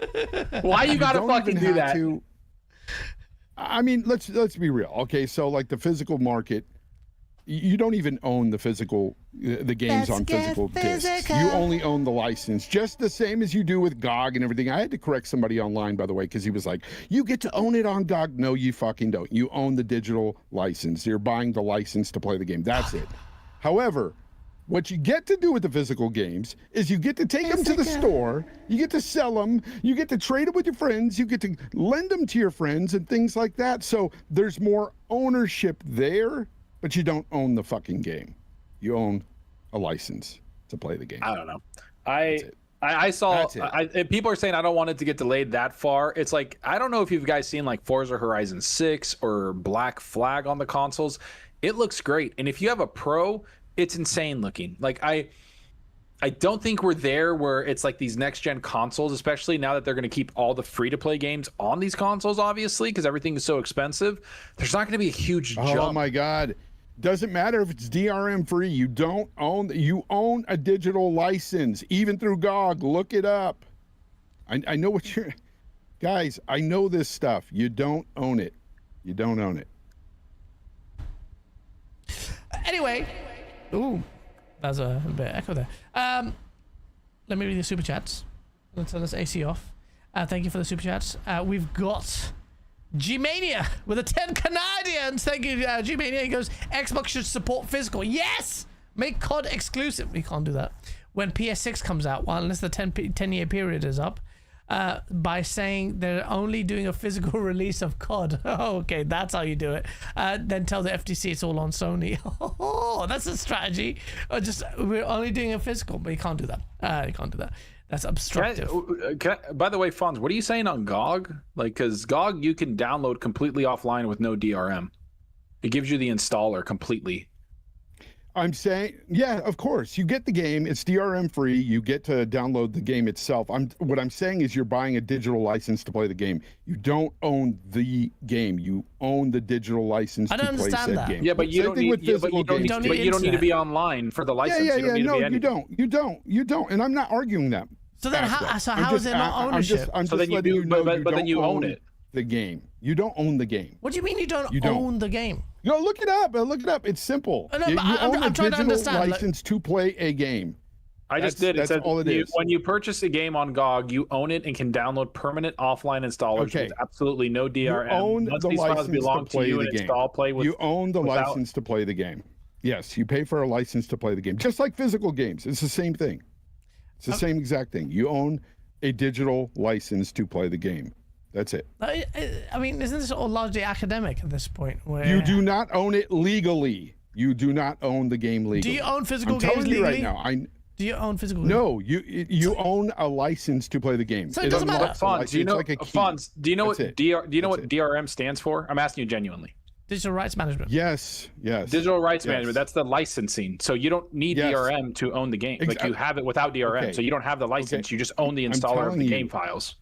I'm telling you, can download it. That's what DRM is. You are able to download the game files. Okay, without the DRM, you are able to. So that's no download the licensing. game It's files. gone. There's no licensing there. Okay, but the game is still licensed. You own the license to play the game. You do not own the game. That's all I'm saying. It's not a big deal. I'm just telling you. That's the way it is. You don't own the game. Look it up. Just ask whatever. Ask Claude. Ask whatever you want to ask. Ask freaking any AI. Do you own the game when you buy a physical game or games on GOG, or is it You know what? a I'm going to do it license? right now. I'm going to do it right now. Okay, look. Yo, ChatGPT, tell us right now, when you buy a video game physically, do you own the game? And No, you fucking idiot. We're talking about GOG. And if you buy, let me finish the freaking prompt, you fucking piece the of same shit. thing. You're saying the wrong prompt, No. you dumb bitch. When you buy a game on GOG, the PC store, do you own the game legally on GOG? Compare that to other streaming platforms or not streaming platforms, digital platforms like Steam and shit. Tell me. When you buy a game on GOG, you're actually getting a DRM-free copy. That means you download the game and you can back it up, play offline, and it's fully yours to keep. In contrast, platforms like Steam or the Epic Games Store usually tie your access to an account. You own the license to play the game via their platform, but you typically can't That's just the take Steam. it. That's There you saying go. GOG. You own the They talk about license to Steam. play. That's Steam. it. Fonz, that's Steam. They're saying That's it. Steam is the example, not GOG. They're No. saying Steam is the example. Other platforms are not that one. DRM means there's no license to it. You own the game completely and can do what you want You with just it. said it, Fonz. Not sell it, but you can own it and you can own give the license to it even on GOG. I'm telling you, I know. Okay, so You just own the license to play the ChatGPT, game. my friend Fonz says You don't own the game. you only own the license on GOG. You don't own the game on GOG. Can you clarify? Your friend's got a point, but it's a bit nuanced. Even on GOG, you don't own the intellectual property or the game in some absolute sense. What you own is a perpetual license to use it. But with GOG, because it's DRM free, There you go. you can download and back up your game files without needing GOG to always grant you access. In contrast, platforms with DRM have more restrictions. So you do have more control with GOG, but it's still technically a license, just one with fewer strings attached. So what's the difference between a physical disc and GOG then, other than the fact that it's physical? The main difference is how you access it. With a physical disc, you have a tangible copy. Pop it in. This is what we argue. It's the same shit. So you guys are like, oh, physical is the same shit. GOG is the same shit. You guys just arguing Yeah, academic. it's the same who shit. cares? It's just a digital license that you own. You don't own the game. That's all I said. That's why I said it's not a big deal. And you guys kept arguing. No, you get to own the game. You're owning the license to play a game. That's it. And that's common sense. I don't know why people are like, nope, that's not it. That's not true. That is true. Oh, you can't hear it, chat? Oh, I thought you could. Fuck it. Anyway, ChatGPT said Xbox is dead. Anyway, we've labored this point. It is semantics. It's exactly what it is. But these fucktards want to argue about shit that's fucking doesn't matter. What do you mean? Doesn't matter. You brought it up. Put this on put it on your Instagram. IG. Yeah, put it on your IG. They just People love won't you get on it IG. there. I'm not putting on IG. Fuck that. Yeah, no, put it on IG. I dare you. They'll understand because you only own a digital license. You don't own the games. You don't know what the fuck you guys are talking So, about. And if you buy a disc, you It's don't crazy. own the I've game. known this for many, many, many, many, many years. So then what's Even the with point? discs, I've known this. I don't own the game. But the good thing about discs is you could trade them in, you could sell them, you could freaking do whatever you want with a disc. Oh, you put it in That's your the good ass? thing about Yeah, physical discs. it's nice. That's why I Yeah. brought it up. And people are bringing up GOG, and I just simply said, even with GOG, you can download it just like you can play a physical game offline, but you don't own said game. So can I ask you, Fonz, if I take the installer and transfer it on a hard drive offline and then give you that on your computer that is also offline, can you download that GOG game and play it on your computer that was never online? Yeah, you can lend me the game then. That's awesome. No, without anybody knowing. So no license check, no nothing, because it's DRM free. That's awesome. But you only own the license. You own the license. That's all I'm saying. It's semantics, dude. Okay, so then you own the game if you own the license. No, you don't own the game. You don't. Shut the up, you You don't. pieces of You don't own the game. I don't So care. I can buy it online and then completely redistribute it any way I want offline with no checks, no license checks on different pieces of hardware. Just no. No, it's a simple question. So I can do that though, right? Dude, I don't know why you're making this a bigger thing. Put this shit on IG, please, because you're digging yourself a hole. You're making it sound like way more than it has to be. It's crazy. You just don't own it. You don't own the game. You own a digital license. Same with physical, That's so it. it makes no difference. There's no Same other, with physical. Same with there's physical. there's no But the thing with version. physical is Is like that you could can actually touch it. sell that though. That's can touch like you could go to GameStop and say, "Hey, I don't want this anymore. Can I GameStop, trade it in?" GameStop be like, okay, there's no loop for you. That's why physical is so That's important. 3 cents That's for your why physical is limited so edition. important. Well, I mean, I'm not version of the selling the game. I'm just being like, oh, I want it on this PC now, completely offline, and I put it over there. Yep. And I'm not Hargeet said distributing it would be illegal because it is not your game. Yeah, I'm not selling it. That's all I'm, dude. I don't know why you guys even got into this topic. Like, I just said something, and they're like, "Oh my God, GOG!" Blah, blah, blah, blah. I didn't say GOG. All right, put this shit on IG. It's gonna be funny. Why would I put an IG? I'm almost comatose from this argument already. Freaking rambling entertained with the 5. You can burn Everybody's the GOG saying version into a selling the disc. game to someone else. I'm not selling it. I'm just putting it on multiple devices that I have. Hey, Rambling Entertain's got a good point for once in his life. He says you can burn GOG version into a disc or cartridge if you want and sell it. But you can't sell it. No, you can't sell it. No, I'm not saying sell it. I'm saying you can do whatever you want with it. Okay, but you can do whatever you want with it. Okay. Who cares? I don't care anymore. Who cares? Just fucking move on. God damn it. Rambling Enter PC can be all digital because paying is optional. Oh, he's talking about piracy there, Rambling. Yes. Somali Pirates We. 1 something 15 TH2. It's you again. Activision sold, EA sold, and Phil wanted to go third party. Lol. Activision sold, EA sold, and Phil wanted to go third party. Lol. What does that mean? Perfect image. Thank you for being a member and also super chat. We need digital ownership that we need to fight for. I'm just gonna the say point. what the community note said the best thing. I don't care if I can sell it. I just don't want people to be able to take it, and that's the difference. Wow. Yeah. Thank you. That's what we're talking about here. I don't know why everybody's talking about fucking selling things. We're not talking about selling games and selling IP that we didn't create. Yes. Well, that's why in the end, you would be right that the best place to buy a digital game would be GOG if you wanted to keep said game. That'd be the best place.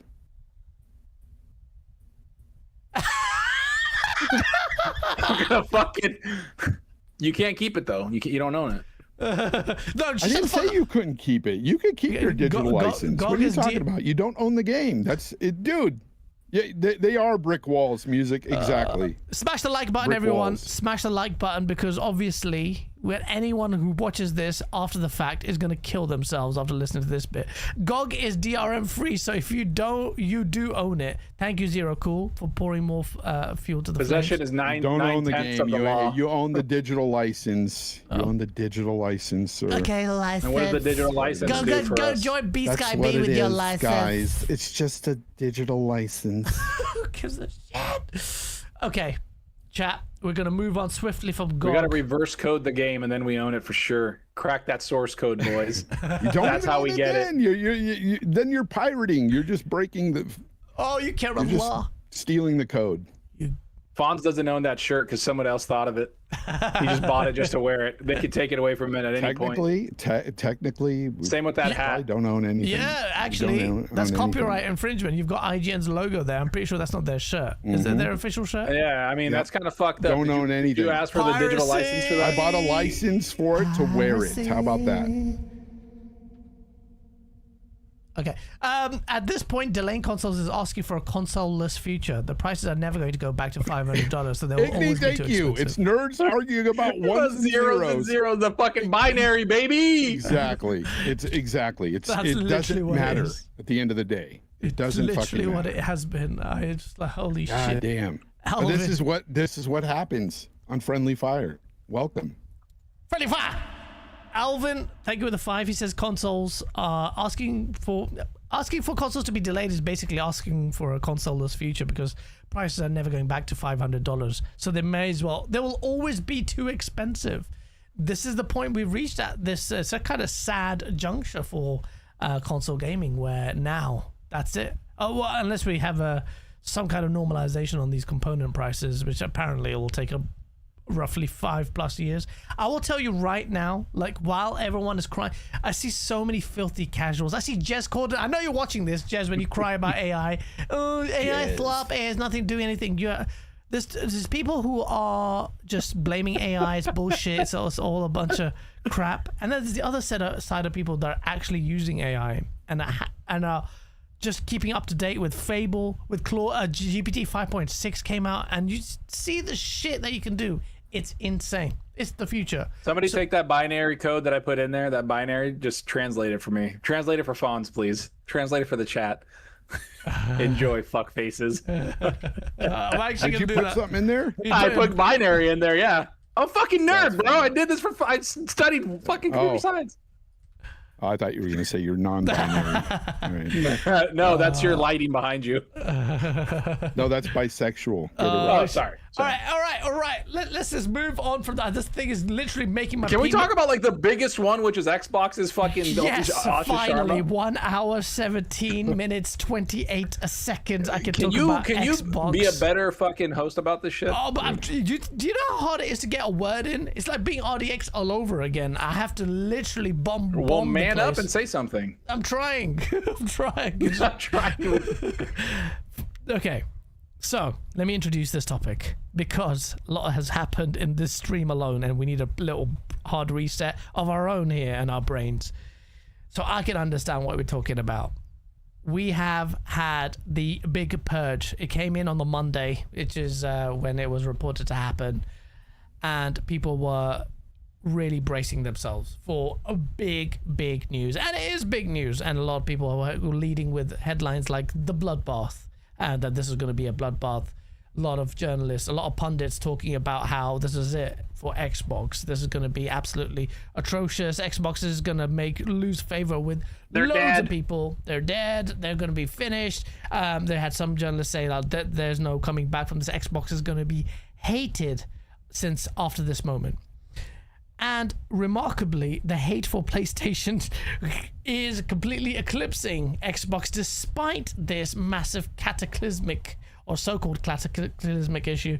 Before the Big Purge was supposed to happen, there were loads of rumblings that everything was up for grabs, everything was going to be shut down, multiple studios going to be shut down, thousands of people losing their jobs. Well, one of them, thousands of people did lose their jobs. But what really happened at the end of the day was the fact that Xbox somehow managed to court a little bit of goodwill despite being the bad guys in this by we found out Compulsion Games. We've got Arcane Leon is still up in the grabs because of the French government's Microsoft's working with the French government to make sure that Arcane Leon can buy back their independence. There's a little bit of bureaucracy involved. The EU's labor laws are insane, so they it takes months to kind of hash out what's going to happen, because a lot of those people in the EU, like they get like 2 to 3 years of like severance. Yeah. Like they get an insane amount of money, I think, from like if you lose your job, because the EU, it takes a little while to get another job. Yeah. So they need a lot of runway for them to like kind of catch back up. Yeah. But the main thing is no studios have been closed so far anyway. None of the studios have been closed. Ninja Theory, they also get to retain their the IP. So Senyo gets to live on. Compulsion Games gets to live on. It's gonna be so valuable for them. Well, we'll see. Double Fine gets to live on, and Undead Labs get to live on. All these games are, I think, Senua and correct me if I'm wrong. I think they already have undisclosed buyers already lined up for Senua and State of Decay. Oh, shit. Didn't we talk about this last State of week? Decay. State of Decay. Yeah. So they bought the. What do you mean? No, because the thing came out on Monday. Yeah. How can we do it, bro? How can we talk about it? He actually has dementia. I could Fucking have hell. sworn we talked about film and shit last week. No, we talked about Kiln. Yeah, but- I mean, we talked about what we think is going to happen. We didn't talk about what actually happened. It's, you know what it is because I fucking talked about this on 3 podcasts. that's what why. it is. That's what it is. What the fuck are you? Your podcast and who else's? ILP. Oh, you're on ILP. Okay, That fine. didn't even happen then. It was Sunday. Yeah, that was Sunday. Oh, that's right. But we talked about Dementia. dementia. It's dementia. So, yeah, Well, but my we talked podcast, about. I know I talked about it. Yeah. It's because it's going along with everything that's happened the week prior to. Like, It is true. a It lot. is going along with that. And it's getting all- blurred. It is getting honestly. blurred. Then the reporting was there, but what the big fundamental thing is, none of the studios are closing. All of them are retaining their IP. The games ultimately are coming out. So it suffers the blow. It's still massive black mark on Xbox's history. A huge slap in the face in Xbox and Phil Spencer's legacy about coming on stage, talking about all these studio acquisitions, and all of them fumble. All of them, barring Playground Games, they fumble tremendously. So it's Fucking Alvin, dude. What's Alvin? The EU Chipmunk equals say? 1,400 levels of management. The EU equals 1,400 levels of management. Yeah, so that's a good point that you bring up there, Alvin. Actually, so we find that out. So that's great. That's good news that some of the studios are they managed to survive. But Xbox is also besieged by, I think, 3,200 layoffs, of which maybe 1,600 or so, don't quote me on the numbers, have already immediately taken place. The others are going to happen later on. We don't know who exactly is going to be in the firing line and which studios comprise of those 1,600 people. A lot of people looking at Blizzard, for instance, about that. But we don't know. So that massive uncertainty hangs over a lot of the staff's head, which is really kind of an oppressive environment, really, I would have to say, for anyone who's still there, because that uncertainty is going to be really, really, really just, it's not nice.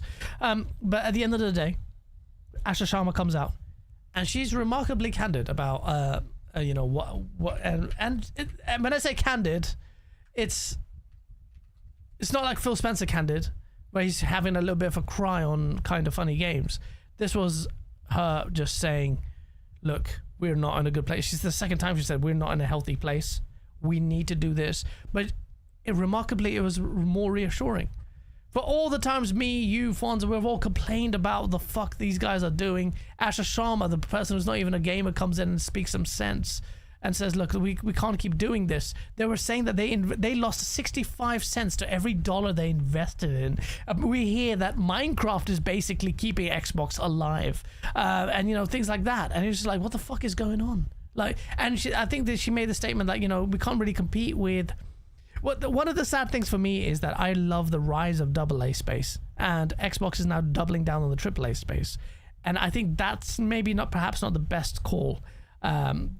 Because I think AA's are the new future. They're the new normal, especially with the dev tools out there and the rise of AI. What AA's are producing, we've seen the results. So that's the one thing I'm not sure that it's going to pan out well. I don't agree with you on that. Yeah, but at the end of the day, that's what happened. Xbox, however, for me personally, I know not everyone's going to agree with me. I just think that Xbox now has a more clearer vision than it has for a long time. Because I saw the coasting, you saw my outrage on the whole exclusivity thing, that this is an Xbox thing, all of that bullshit. is gone. Xbox is now going back, to the drawing board, back to the basics really, and then focusing on it. The big one, you, Zorka, were talking about that they can't touch, but unfortunately have touched, is id Software. They've cut them down massively. Yep. However, there's a bit of, I say it's not even really. We were hearing that they're a skeleton studio now. The id Tech team, the id Tech that we love so much, is so much potential in that engine. We're saying that Halo should be on there, blah blah blah. That engine, journalists are saying they're finished. They're reporting on other people saying it's dead, to the point where id Software actually had to come out and clarify the statement and say, and they've given specifics here. So this is what they said. They said, "Thank you for all your support this week. Whilst our studio has been impacted, those changes were spread across teams. We still have the crew we need to build the games and tech we're known for." So that's a big thing. And they said that the team today is about the same size as we were when we were making Doom 2016. We've always had a flat studio where everyone is a maker, and we will always remain true to that philosophy, which is great, because that flat thing isn't what exists in the likes of. It didn't exist in Halo Studios. There's like a bureaucracy and almost like a pyramid scheme where the top leadership are there just barking orders. Neil Druckmann is known for that, I've been told.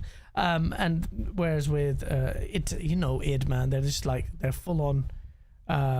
There's old school. They're lean. They're lean and they're agile. They actually do use the agile Scrum system very well. The methodologies there for technical development. Yeah. They're very good, because people said that they cut half of the id Tech team. The report is like, I could be wrong, but I was reading something like the report is, do you know what half means? 6 people. So 6 people got taken out from like the id Tech team in, I think, Germany, and so that's going to take a little while for that to happen because of the EU laws. And then apparently like they're going to keep the 6 people there, and that's why they said, well, this is where we were when we made Doom 2016. Like we were at this level of a studio. Yeah. And it's like around 40 to 50 people. No, I think it's like around 80, 90. No, I read it's 40 to 50. Maybe. So go ahead. Sorry. Where we're left with is Xbox hilariously has lost all the big 2018 acquisitions, the studio acquisition that they did. And Asha Sharma, I'm trying to find it, but she admits it. It's like, it's a lot of people are like, oh well, there you go, that's proof that consolidation doesn't work. No, it's because you mismanaged them. Like, David Jaffe was the one who said said that just because a few rockets explode don't mean that the endeavor to build rockets is faulty. It's the execution. And Asha Sharma says that once they acquired it, they didn't do anything with it. They weren't focused. They were spread too thin, and they just didn't know what they were doing. So that was a big issue. There was a let me just see not next 100 days, Asha Sharma's blog post, but yeah. Hargeet said Asha came in and said, "You get a pair of glasses. You get a pair of glasses." Good. Now everyone has better vision. Yeah. It's so true. Yeah. I mean, whilst I try and find that, what's your take on all this, Fonz? Like, a lot of us were like, okay, that's not so bad. But what's your take on where Xbox was and what this means for Xbox in the future? My take on it is that I actually side with what Asha's been doing. I think she's trimming a lot of fat. I think she's getting rid of a lot of bloat in the company. We won't really know until we start seeing projects coming out of Xbox. But right now, I believe that what she's doing is a necessity. I think that she had to do what she's done. It's unfortunate that there's all these layoffs, but man, I think that a lot of these companies or a lot of these studios had a lot of bloat to them. I really do. I think that they had one thing I noticed that they've been doing is, because if you look into it a little deeper, you see that they're getting rid of a lot of senior people there.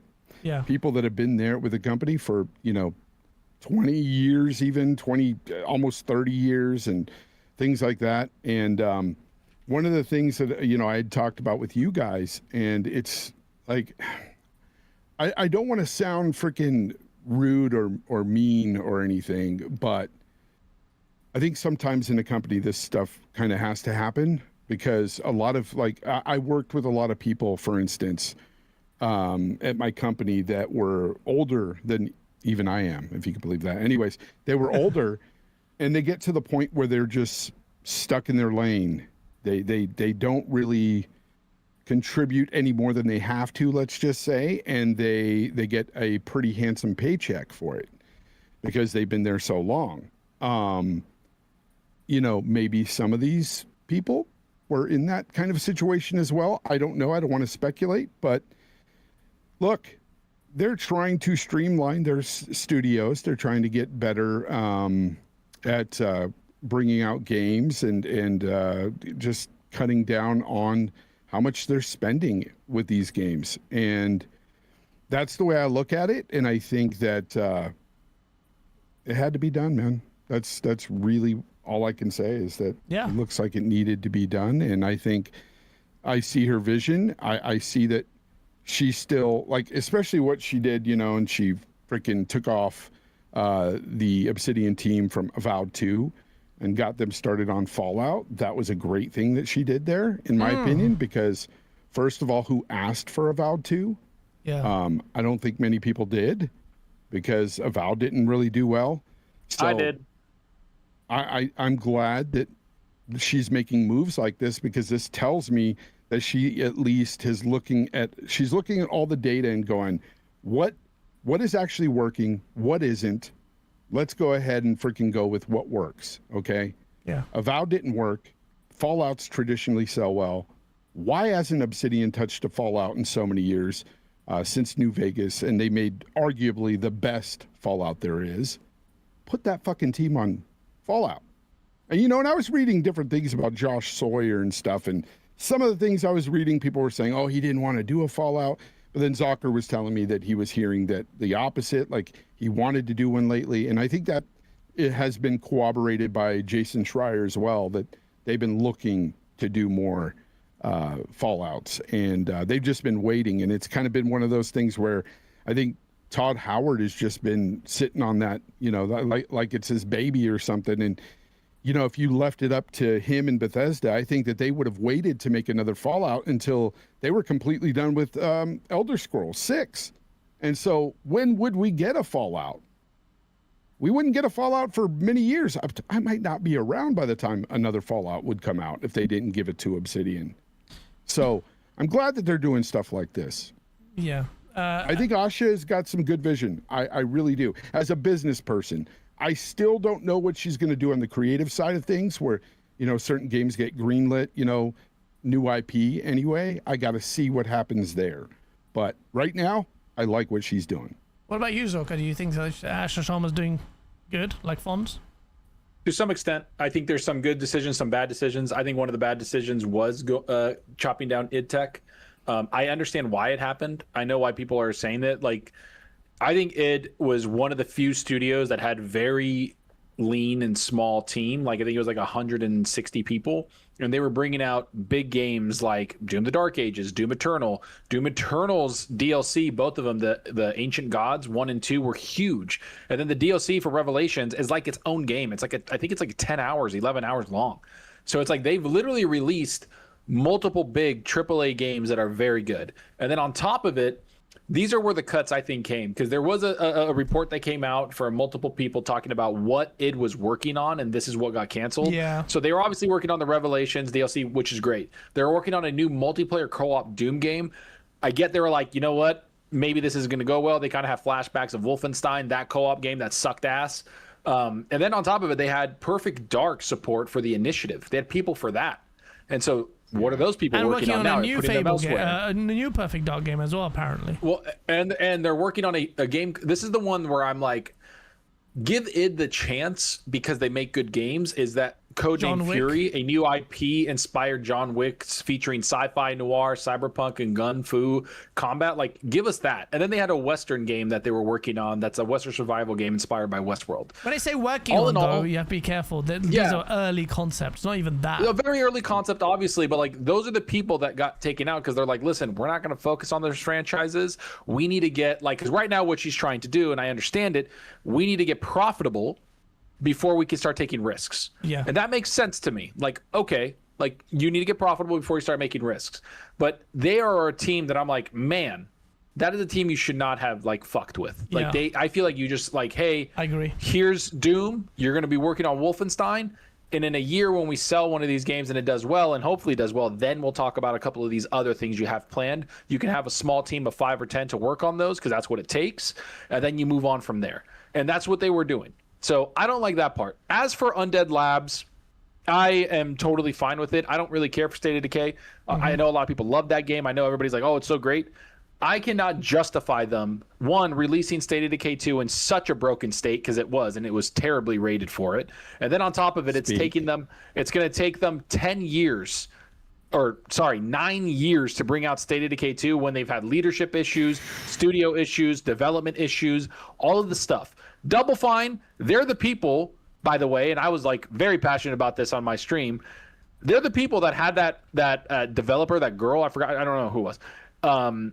Laura Fryer put her on her video, and she said, we went to Xbox and Microsoft and pitched the most unpitchable game as a joke, and they greenlit it. And it was like, oh my God, they did it, like laughing. And I'm like, dude, that's so disingenuous. Like, you're not only fucking with people's money, you're fucking with people's careers, including your own, that you're going to bring out a game that nobody wants, which nobody wanted. And so that part is like, all right, Double Fine, go do your zany shit, have fun. Hopefully you can survive on your own, which I think they will, because the guy that runs it, I forgot his name. Tim Schafer? No, yeah, right? No. Tim Schafer. Yeah. Is it Tim Schafer, right? Yeah. Oh. So he always keeps the studio alive. I just know that whatever, they're gone. Compulsion, I get. Like, people like South of Midnight, but again, not making big, long-lasting franchises. So I understand what people are saying, like, oh, she's going and she's just going to make sequels of franchise. It's like, we haven't had a fucking Elder Scrolls in 15 years. They're not milking these franchises. Like, there's not a milk. Well, yeah. Fallout hasn't been out for 11 years. So all these games that she's focusing on, it's like, great. And then the Obsidian one, I've always said, and I said it way before this was announced, Obsidian wasn't going to get destroyed. I said Obsidian was going to get some people laid off because they don't want them working on 3 games, and they're going to give them an IP or let them work on 1 game while still working on Grounded 2. And that's exactly what happened, because Obsidian is valuable. The one surprise to me that I'm glad nothing happened, because I like the studio, but I'm starting to be like, you guys need to do something or something's going to happen. Rare. I think Rare is going to get affected by the next 1,600 layoffs. That's my thought. I think Rare's going to get. I think Rare's going to get affected. Like, I mean, no, Sea of Thieves made a fuck ton of money, bro. Like, it made a lot of money. But they could have a Sea of Thieves team. They don't need all of Rare to sit on their fucking hands while. What they do? I mean, I don't know how many people they have there. Like, Rare's done a lot with Sea of Thieves. It's made a lot of money. I thought there was like 200 to 300 people. I'm not sure how many there are. There was a big contracting team that they worked with. I know that they worked with a PvP server. I kept up with Rare a lot. I've like Joe Neat's awesome. A lot of the people there that worked on it. It's like, I love that game. They reached out to me. I'm in like one of my YouTube videos is. My voice is in one of their videos promoting the game, that it was a lot different when they updated it. I like them a lot. So all right, I just there's around 200 to 250 people at Rare. Yeah, so they need to be working on something. The one thing that I think people need to pay attention to is they like the Coalition because they saw the game and they're like, we think this is a banger, and they like In Exile. So that studio that they bought in Exile, I don't know if it's going to get affected, because for them to choose the Coalition's Gears E-Day and the Clockwork Revolution as exclusives, that is a testament of like what they're looking for. Like, they're like, this is kind of what we want. Ninja Theory, I did not care. They have not given me a game that I've enjoyed. Piece of shit. It took, dude, fuck off. How long did it take to make a 5-hour walking simulator? Get the fuck out of here. I do agree. Like, that's so bad. It took way too long. Yeah. Like, it's so bad. And then Arcane Leon, the one thing that she said, and I think she made it very intentional, that we're not canceling any games. and we're not shutting any studios down.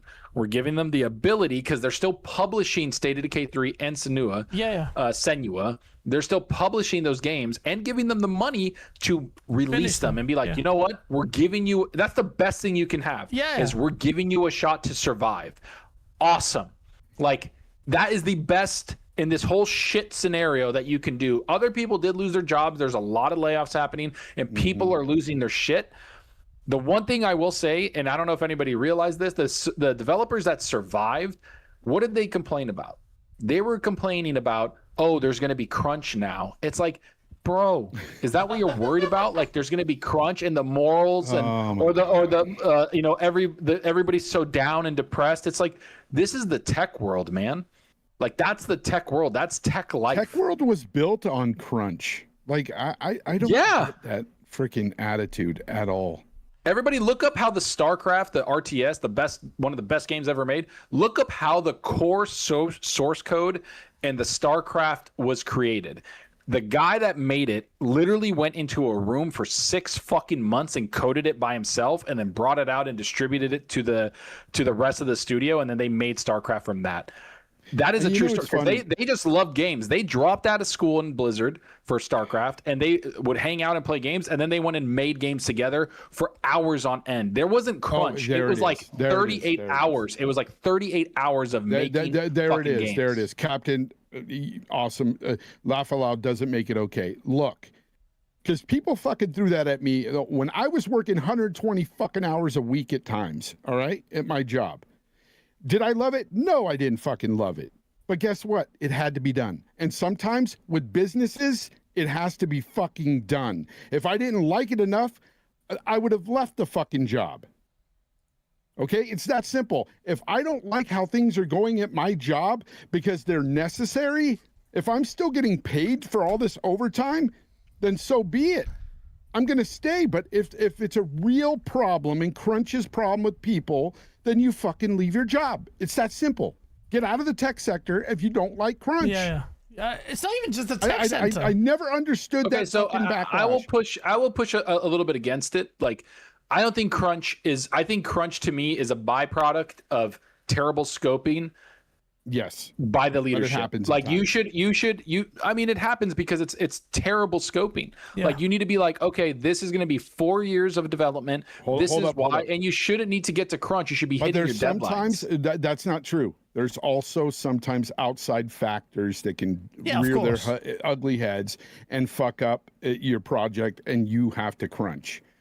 It's just a product of the tech sector. I think one of the, it's not just a tech sector. You know how we talked about, like, who do you guys think is the best sector? It's labor, everything else. Yeah, you're right. Like, who do you think is the best publisher right now that's bringing out bangers? Everybody would say Capcom, right? Yeah. Capcom doesn't crunch. They have good scoping. So because they have good pipeline scoping. Oh my God. Captain Awesome, you don't understand. It's not about being happy with crunch. I'm not happy that I'm sitting there fucking working for that. But guess what? I have no fucking alternative other than to fucking quit. But I'm not going to fucking quit because I have to work some overtime. I'm getting paid well. It's crazy to me that some people don't understand that this is just how businesses operate. It's not just business. There's a lot of snowflakes in this world right now. I'm sorry. And especially a lot of the younger generation, they just don't want to fucking work. Bro, they just don't want to fucking work. I literally had a game dev. Not even 8 hours a day. They have a problem with it. Let me read to you what a game dev said to me. And it's crazy. It says, we have an issue. We can't find a technical animator. Everyone is quitting or giving up. In interviews, I find AAA people unwilling to work. There's a general new wave of unwillingness to work. In general, even in high-tech jobs. I don't know where the 100%. industry... I don't know where the industry will go if indie people are unwilling to work, and in AAA they already hate it. In the next couple of years, I expect AI to do 50 to 80% of the work, as people can't do it. They don't want to. They're lazy. That's the industry. Okay, so I'm gonna let's call it what it is. Let's call it what it is, right? Because there's a double-edged sword here. A lot of the people, Fonz, you just mentioned, a lot of people that were laid off were a little bit older. Those people, when they were younger, they worked at id or whatever software, Bethesda. They worked for 27 They to crunched. 30 years. Yeah. They crunched for years when they were 20, 30, and their reward when they get older, when they still need a job, is go fuck yourself. That is a problem within the tech industry, and that's why people don't want to crunch, because they're sitting there going, why am I working this hard for a developer or a company that's just going to get rid of me because of ageism? As somebody in the tech field, that is a massive problem. And that is continuously going to be a problem, and that's what's because everybody wants it's a young man's game, almost, as they say, when it comes. And what to happens tech. when the young man doesn't want to fucking do it? That's because they're seeing what happened to the person that's 20 years older than them. Yeah, they're like, "What the fuck is that? What I got to look forward to?" But it's an issue, and I think Gaz is whoever sent that to you, Gaz, is bang on, man. I see that today with a lot of young people. I mean, the guy. And don't get me wrong. There's people that work overtime. There's people that work overtime because they like getting things done. They like working, and quite honestly, I'm one of those people that enjoy completing something. I like building stuff. I like doing stuff that's on the cutting edge, and that's something that I've done at work before, where I'm like, yeah, as a contractor, I shouldn't have been there past 2 hours or whatever it is, like till 6 o'clock. But when I'm working on something, I'm like, I want to see this fucking through. And that's just me. And that is a problem when you get older and you have a family and stuff like that. You can't really do that. Like, you have children, you have a family. So I understand where the developers are coming from when they're like, we don't want to crunch. And then to me, it's if you're older and you're a manager or a leader or a director within these companies, you need to scope it right. Because if you have to crunch, that means you have to spend more money on overtime and all of that. Then I'm going to look at the leadership and be like, why the fuck didn't you scope this properly? Why didn't you manage this properly and hit deadlines properly with your team? Yep. Yeah. You're right about that. It does have to start at the top there. But again, sometimes there's outside factors that come in and you have to fucking just crunch. It just happens. I think Zorka's kind of hit the nail on the head there. Hey, look, it's a nuanced issue. There are a multitude of reasons why crunch is required. Yep. Yes, one is almost like a cultural expectation there. The gaming industry has literally been forged by old school devs. Don't exist anymore. You don't have your John Carmacks anymore. I'm not. It's not like I'm sounding. No, I am condoning crunch. I think crunch is fine. Yeah. If it's needed, it's needed. I think of that. Even well, you in my gotta job, have like you gotta understand yeah, I like doing stuff, but I'm not gonna to me, like, I'm not a person that's gonna work 14 hours. Like, I don't want to do that, working, sitting there coding or whatever the fuck it is. Nobody likes to sit like there and some work people, that but long. there are people that enjoy doing that. There are people that are like, hey, I actually enjoy doing this. And I've had coworkers where it's like, it's crazy. lunch, we're going to go eat, we're going to go whatever. Okay. And then I'm sitting there and they've been in a room coding for like 9 straight hours. And I'm like, brother, like, what are you doing? And they're like, oh, dude, I was just so focused. Because that's what they like doing. And I'm not going to fault them. It's like, you have those people Tell at them companies that just enjoy Xbox it. needs them. Xbox needs those guys now. The whole Western Those people are the ones that created Avowed, brother. No. AI created that game. Because Obsidian is those studios. That's this. They've said it. Like, they're like, we're scrappy, bro. We had no money. We know. We know. They budget. Because that's the thing. Like, Avowed is closer than people think. Avowed 2. It's like they just brought that game out last year, and they're already ready to bring out a fucking sequel in like a year and a half. It's like, that's pretty fucking good. Yeah. And when it comes to crunch, by the way, it's like I'm not saying like, oh, I want it planned crunch. No. If something happens and you need to crunch, I don't have a problem with that. Yeah, no, absolutely not. Yeah, and I agree with both of you. One, you're saying when Zorka says it's a scoping issue, then yes, and it is a scoping issue. Two, however, especially when it's a great project, almost every single great project, every single one, has had crunch at the end. Typically at the end, it's when they're desperate to get in, no matter how much you can scope it, or things will slip, and you want to make sure the game is right. The other bit I will say is that if you're worried about crunch, and especially in the West, then the Far East Asia is going to absolutely devour you alive, because they don't have the sensibilities let me tell you. Crunch. Let me just paint you a little picture here, okay? Ooh, How it used to happen to me at times at my job. I would be sitting there working 2 hours, let's say it was 6 hours into my shift, about to get off in a couple of hours. I would have the boss come up to us and say, guess what, guys, you're working a 16 today. And you just had to fucking do it. You had to man up and do it. You couldn't fucking say no. You just had to do it. Did I love it? Fuck no, I didn't love it. But it happened and I did it because why? Sometimes the job entailed me to do so. And what if you have like I'm asking you a question. What if you have children and you're the one watching them? Find some arrangements. That's what they tell Find you. new children. Find arrangements. Get rid of your kids. Literally, find arrangements. You have a job. You gotta repeat after me right now, okay? It wasn't that easy, man. It's the crunch. I don't know if you guys can see it And on I screen blame right Game now. Pass for it, honestly. Every fucking time they would say, you're working 16 hours? Fucking Game Pass. God damn it. You technically, yeah. I don't know. So I will say, look, at the end of the day, there's a lot of sensitive, like people think that we're dismissive. A lot of us, I see Danny Passion Official. Thank you for the super chat. He goes, I've been a cinematographer for 11 years and I can't even remember the last time I've worked 40 hours a week. I'm used to 14, 15 hour days. Yeah. Sorry, Rambling, I didn't hear your earlier super chat. 2016 Eternal had better content, pacing, and performance than Dark Ages. Visuals weren't even good enough to limit the game to ray tracing capable GPUs. I do. Why are you putting you getting fucking? It's me talking about the crunch. The crunch!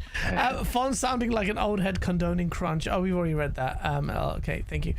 Yeah, so look, a lot of people are sensitive. I feel like the new gen are a little bit soft. They're like a little bit KY jelly on themselves before they go to work. And it's just like, right, okay. Honestly, if somebody told me, like, oh, you're doing this, like Fawn, like you did, and I didn't have any arrangements for my kids, I'm telling them they got to go fuck himself. I don't care.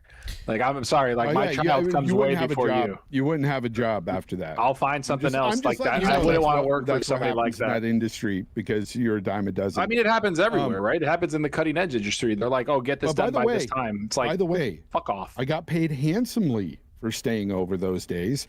And I don't condone crunch if you're not getting paid. Yeah. If these developers are being told to stay and they're not getting paid, fuck that. Often Yeah, I they're don't not agree getting with paid that though. at all. Often they're not getting paid. Yeah, I'm sorry. I don't agree with that. I can't sit there and be like, okay, cool. I can't say no to you, and then they'll fucking lay you off either way because that's what's happening. Yeah. Over 180,000 tech layoffs last year, or 200,000 tech layoffs last year, and then it's looking like the same amount this year. And we're gonna sit there and be like, sure, Mr. Manager, I'm gonna sit here and crunch for you for 18 hours, even though you're gonna get rid of me. The fucking Black Flag game just released to ultra success, and they had layoffs of over 60 people after the game was released. That's Congrats, insane. you launched a product and you got laid off.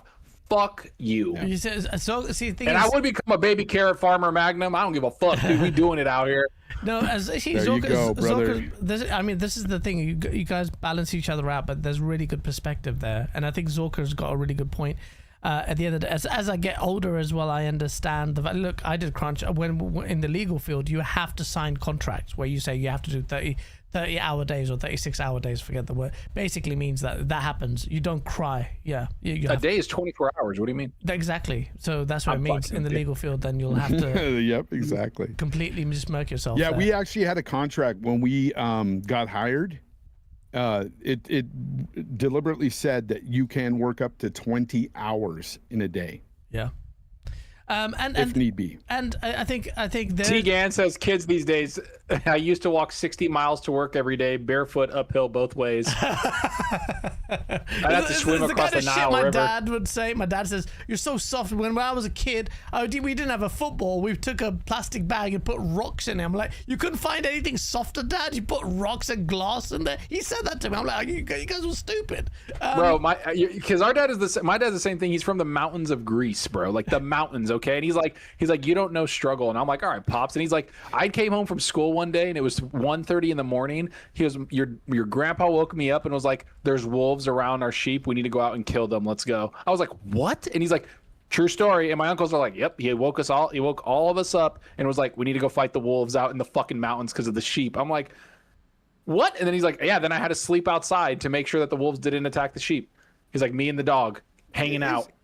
That's Yeah. old school shit, man. I know people are built different. Yeah, one STN15 TH2 says, but the difference is you were paid. I wasn't paid. I wasn't paid. It depends too. Like, You don't right? get paid Because we overtime. had guys, we had guys that didn't get paid overtime that were salaried, Yeah, I was That's on a different. salary. I was on a salary and I didn't get paid Yeah, overtime. if you're on a salary. And legal Yeah, field, when I did a lot of the different. stuff I did, when I worked more hours, I was on salary. I didn't get overtime. the and, best and thing. a lot of developers are on a salary, and that's why they don't get paid over. The only thing I got just was so- I'll just get so a people free know, cab I'm gonna be ride up- home. There's plans, right? Like tonight, I'm going to be up at 1:30 because we're doing a data center thing. I work at the tech field. We're doing some migrations. We're doing some stuff for the data center. All this stuff that we're working on. It's like I'm going to be up at 1:30 doing this all the way to 1 p.m. But it's planned. They give you days off. They give you time to prepare. They give you like, yo, you need to sleep. You know, like it's a joke. Like get your pot of coffee ready. Like, but this is all planned. Like you have these things. The problem with the games industry is they're like what happened with BioWare. Remember the BioWare magic they said Anthem was going to have? They said that Inquisition had like a year crunch. And they're like, oh, it's just the BioWare magic came together and Inquisition was great. It's like they thought the same thing was going to happen to Anthem. That game was built in 18 months. Developers have said that games don't come together till the last 6 months. Like that's insane for you to be like, oh, it's just going to, you know, because there are managers like Capcom who plan it, don't have crunch, they have good scope, and then there's pieces of shit managers that come in and are like, yo, you got to crunch for 6 months or it's not launching. It's like, well, then you should have planned it better, bitch. Neil Druckmann. I agree with that. So Neil Holy shit, Intergalactic. When's that coming out? Bro, years away, bro. he spoke about I'll never do crunch again, and then he ended up doing crunch, but who cares? This is right. Did he? So yeah, he made a big song and dance about virtue signaling, and then he put them on crunch. Aaron, you're not famous. wrong. You're not wrong, but it still doesn't make it any better. It's not. It doesn't feel great that you're stuck on salary and you got to stay over. But yeah, you do. You accept that. But You're right. I Just think, like with any job, you accept it. No, it's true. I like the takes from both sides. Look, one, I agree with Zorka that what are you getting? You're always getting rinsed by the employer there. So Especially the tech world, bro. yeah, and especially in tech world, yeah. And Fonz, you got rinsed by your employer too. Everybody gets rinsed. Yeah, we get Yeah, I rinsed. got rinsed by it, dude. They fucking shut us down. Yeah. Exactly. So what did that 16-hour do? Nothing. You just made them more money Bro, and they shut it down. I Fuck made them. I made a shit ton of money back then, but yeah, I mean, exactly. It's doesn't risk mean reward. shit when you don't have a job anymore. Yeah, exactly. Um, And I will say that you can't deny that the new generation of developers and the new age kids, they're just not up to scratch to the talent that we used to have. You don't have your John Carmacks. You don't. A lot of this new talent grew up playing Fortnite and stuff like that. You rarely see. Expedition 33 was different because these group of when they were talking about their vidoc, you got to see. Oh right, I'm getting vibes of the old days. Group of friends had a really good idea, came together and really built something special. When you see a vidoc or developer direct, you'll see some guy with all multicolored hair on a tricycle. I'm like, what the fuck is this? Like, this guy's fucking weird as fuck, and all these people look weird as well. Like, okay, looks is a bit harsh. Come on, man. Listen, well, they're riding mobility scooters you know in exactly the what studios. I mean. You know exactly what I mean. Just like it's With blue these hair? guys. Like they're just fucking weird. Yeah. They're just like the woke little weird little fucking weird. Like you can't talk to them because they're just like they get triggered. They're like, oh, don't clap, do this, or that fucking new gen worth of. They're like, What the fuck are we talking about? Bro, there are so many weird fucks out He's there. not This is wrong. right. He's not wrong. There are chat, people like that. I think you're talking Tell about like the extreme fuckers. Like I've never met anybody that's like, don't clap, dude. I've never met anybody in my life that said that to me in my life. The Oh, shit. Okay. That's so funny. The shit I have seen. The shit I have. It's insane, especially in London. Then you need to move to America, brother. You suck. Oh, what do you mean? I went to San Francisco Oh, it and it was happens full here. of that Yeah, shit. don't I'm even start. You're talking fucking. about- You're You're in near the fucking worst place when it comes to that shit. Rage bait. I saw him instantly turn angry. Like, hey, what do you mean, Mike? But it's true. It's true. They're just too soft. You don't have the old age hardened Did devs you who clap? did it for the. Did you clap? Yeah, with my dick. So. You can't clap anything with that thing. No, but. Daz is like, how many dev diaries did we have to watch with people with blue hair on mobility scooters riding around the studios? Look, it's a fact, man. It's a creature of the new gen. They got brought up with gaming. For them is different. When we grew up, it was like this art. There's a craft to it. Now everything gaming is just like, the new gen are brought up on Roblox and stuff like that. What they're gonna do? They're not gonna be your John Carmacks. They're not gonna sit their code to the metal and make all these incredible games. It's the paradigm has shifted. And then at the same time, you'll have the same people cry about AI because they're so fucking soft. They don't know. So what do you want to do? You don't want crunch. You don't want AI because you're so fucking brittle. Your skill set and talent is so fucking great that it can be replaced by Claude like this. And it could happen to the legal field as well. It's that powerful. But I'm still a proponent for that tech because society has to move on. Anyway, it's a long way of just basically saying, look, there's arguments on all sides here. But ultimately, with Xbox's just strategy going forward, I finally have some confidence in Xbox to actually do some quality assurance. Who is doing it? Matt Booty, is he really good? You asked this question last week, Fond. We said we settled on the fact that they need to have a proper good team that has an eye for quality and also has to have a good system of accountability. Because one of the things we found out after Asha Sharma said in her thing, there were like 14 layers of management before a decision was made. 14. It's like, what the hell is that? It's slower than turtle semen going through peanut butter, man. It's fucking slow as fuck. What?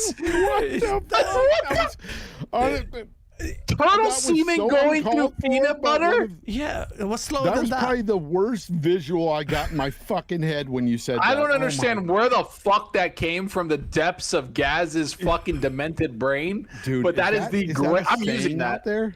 Is that a saying It out must there? be Is a that what? saying, yeah. No, it's not a Is that from saying, but Pakistan? it is now. Is that from Pakistan?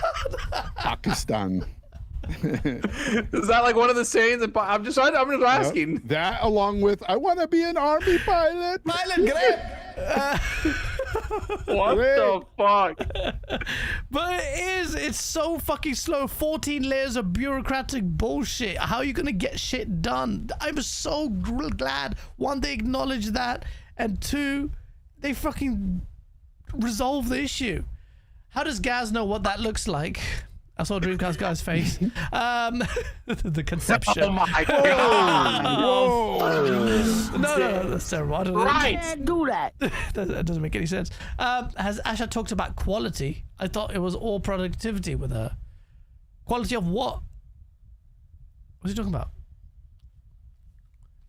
Quality of the games that they're going to be producing? Obviously, that's the whole point. She hasn't all the games coming out. Q. I get what you're saying. Like, are these going to be quality games or what is she? I thought she was all productivity. Like, we don't know. We don't know what game she's greenlit. We don't know. What game. Yeah, None of the games. We don't know any of that. The Right games now, we coming know out that for the she's- next year are not her. Like, they're not her sign-offs. This is why they kept it for 12 months. They're like, this showcase is 12 months. It's just us showing new leadership, but everything that's coming out for the next 12 months is from the previous leadership. I told you, but next year is going to be what game she's greenlit and what's happening through the studios. Yeah, that's something that remains to be seen. However, though, a good sign is taking off a good studio like Obsidian from Avowed 2 to work on a Fallout. That is a good sign in my opinion. And not to shit on, and it's not because I'm shitting on Avowed. I'm saying Avowed didn't do well. Yeah. Why was Avowed 2 even greenlit at that point? I don't get it. See, but this is the hard calls are finally taking place. There's the pros and cons to it. Great that you're focusing on the big titles that we like. Bad because you're not being less experimental because you're trying to settle in now. And the variety was something to be proud of. Problem is, they haven't pulled through. Even like I love Double Fine. Psychonauts was too fine. What I don't love Double Fine. I don't like. I love how Double Fine. I'm straight up. Like, I don't like this whole thing of people saying they love these zany games. It's like a few people liked it. That's No, fine. I don't know how much It's true. Psychonauts Just like sold. Avowed, it's the same thing. It's Like the there's same some thing. studios I just don't like what they make. Like I don't like survival No, I games. Like the team that made Valheim, that game, I don't care. Yeah, but it Or, doesn't like, mean it's not just about us though. I haven't played a completed. It's about me. I'm a selfish gamer. No, but think about you're talking about Xbox as a division. Look, I haven't completed Psychonauts 2, but I love what they represent, and I thought it'd be for them if these guys were struggling for ages, so they got the bank balance of Xbox. Now I'd be like, all right, what can they do with untethered? untethered creativity because you don't have that. We always wonder, okay, all these creatives have the ceiling there because it's money. Okay, let's see what Ninja Theory can do. Now they have untold millions to spend. Or let's see what Double Fine can do. What do? They just produce Kiln and a walking freaking lighthouse game. Do you know what? Do you know what Double Fine's top-selling game ever in the history is? Not Brutal Legend. Nope. Brutal Legend, maybe? No. Nope. Which one? It's Double Fine's Productions' best-selling game to date is Psychonauts 2. Do you know how much it sold? Oh, okay. I think it sold like 2 million, 3 million copies, maybe. 1.7. It's a good game. That's though. what we're talking about here. I didn't think it was a good game. That's why I said Avowed. That's why I was saying it's kind of like Avowed too. Like, you know, it's just not a seller. Look, like, but the thing why is, were they greenlighting? Look, but Obsidian has sold games. They've been successful. Obsidian has sold other games. I don't think any of us here, even you guys, can say you can't understand why they released Double Fine. No, what? I didn't say that. Right? Yeah, No, you didn't say that. I mean, we're all there. We're all on the same page there. But what I'm actually saying is, look, I'd love the fact that they took on these guys, but these guys didn't do shit. They didn't do shit. They didn't do shit for years. 8 years and they got Kiln and freaking Keeper, bro. Bro, at least tell us. Oh, by the way, sorry. While we had Kiln and Keeper, which is a small, bro, look at the fucking scope of these games. Did you think that was gonna move the needle? Like, did you have internal testing tell you that this is going to be amazing?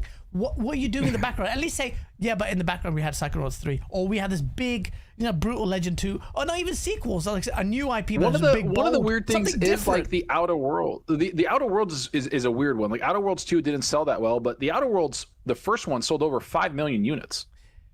Like it was a really good selling game, and then the second one came out and didn't sell for some reason. I don't.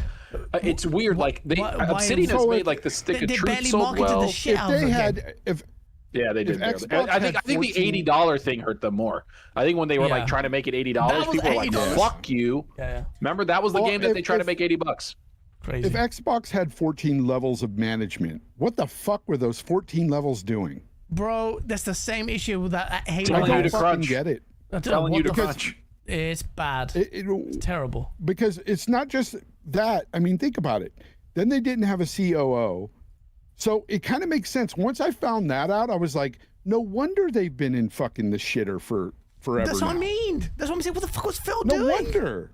What was he doing? It's not just Phil. There was never a COO. There was never a COO in Xbox's history. And people are like, what the fuck? And I get it. But once you expanded to Bethesda, once you expanded to Game Pass, once you expanded to console, and once you expanded to PC, you needed that COO to kind of bring everything in for your portfolio management, to have all of those pillars working towards the same goals. They didn't have that before because you didn't need it, because it was 360, Xbox Live, buy games. That's it. You didn't need a COO for those things. But once you became a much bigger organization and a global organization, that's when you needed to change and bring a COO in to kind of organize everything, and that COO's team to organize everything. That's just it. But they didn't have that. Yeah. So everybody was working on different shit and working on different goals that might hurt each other. I have to say this, by the way. If you missed Zucker's live yesterday, check it out, because he did break this down and he was talking about it on a whiteboard and everything with MS Paint, of course. But it was great. It was fascinating.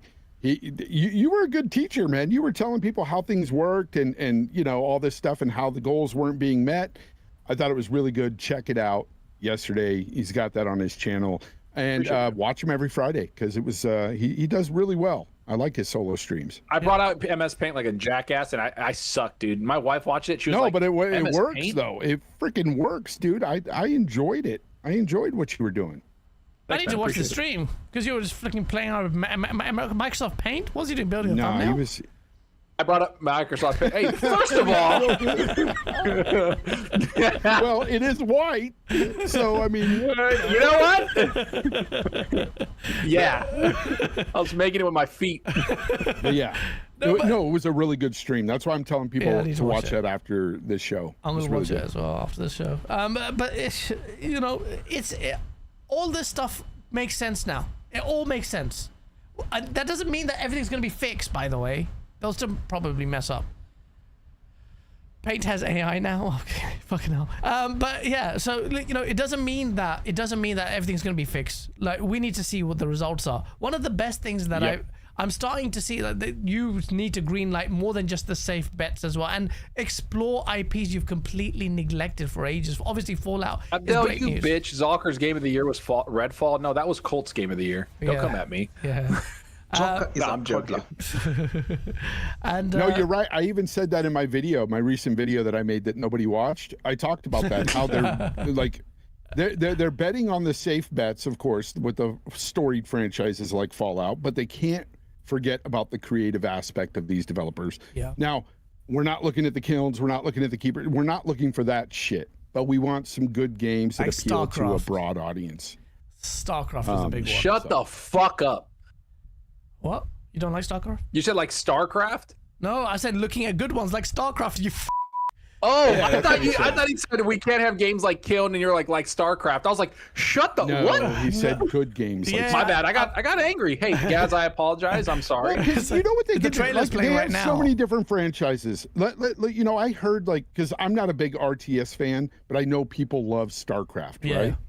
No, So but this is I a heard that third they person. were possibly Greatest spitballing RTS an ever idea to have like a freaking shooter made out of StarCraft world, that universe. It's Why coming. not? We're gonna find Why out. not? It is coming. It's Yeah, coming. well, Jez on Xbox 2, like basically was like, yeah, the StarCraft shooter, and then fucking Rand's like, so are you saying it's happening, or like did you just confirm that it's fucking happening? And Jez was like, it's the worst kept secret in gaming, basically. Yeah, it's And happening. I'm like, please, I've wanted Jez has RTS seen StarCraft, it. obviously. Jez has seen the game. Yeah. I want the RTS one. I want a shooter first, whatever shooter or StarCraft. But I also want a like XCOM Gears Tactics StarCraft game. Yeah. Like I want one of those too. Like I just want more StarCraft.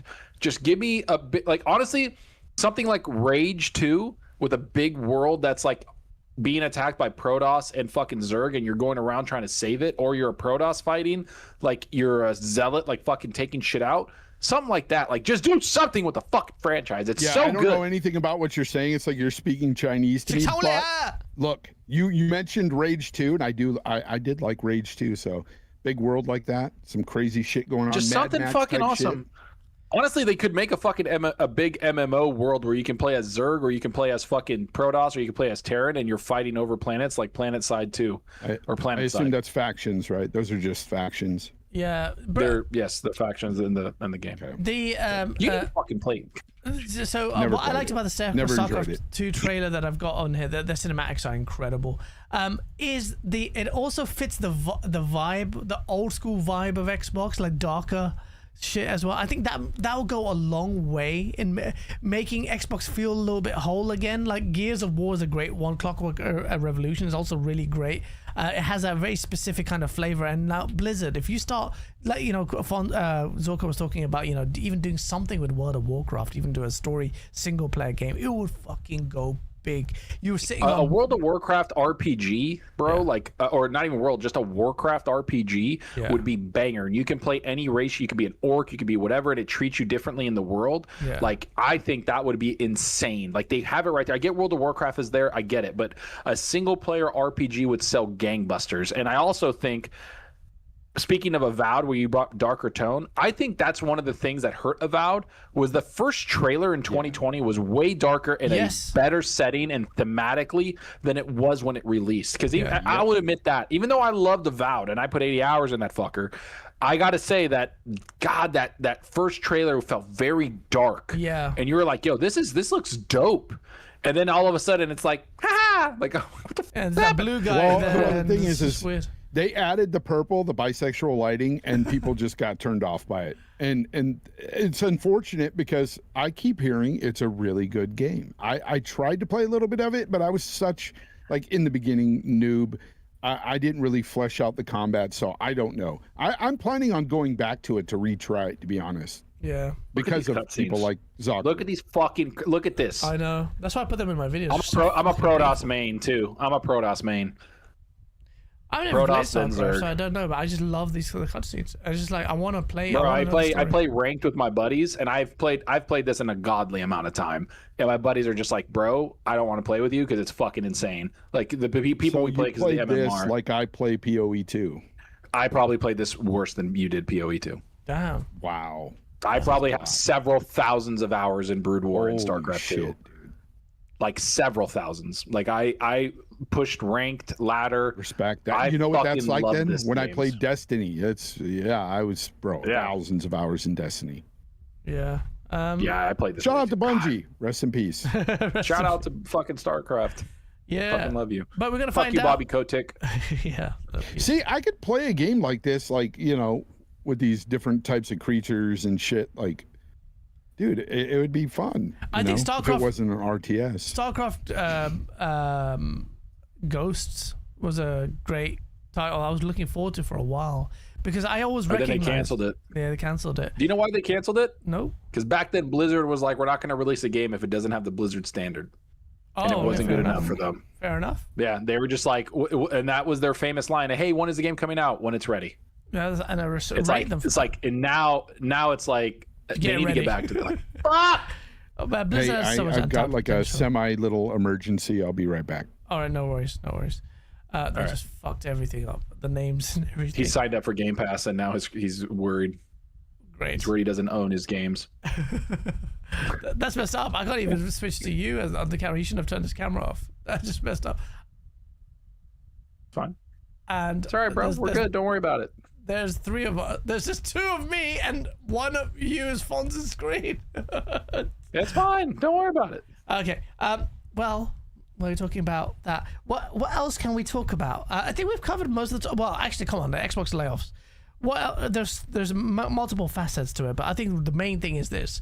Let me do a poll, chat. Let me find out what you guys think about post. I'm going to ask post Xbox layoffs.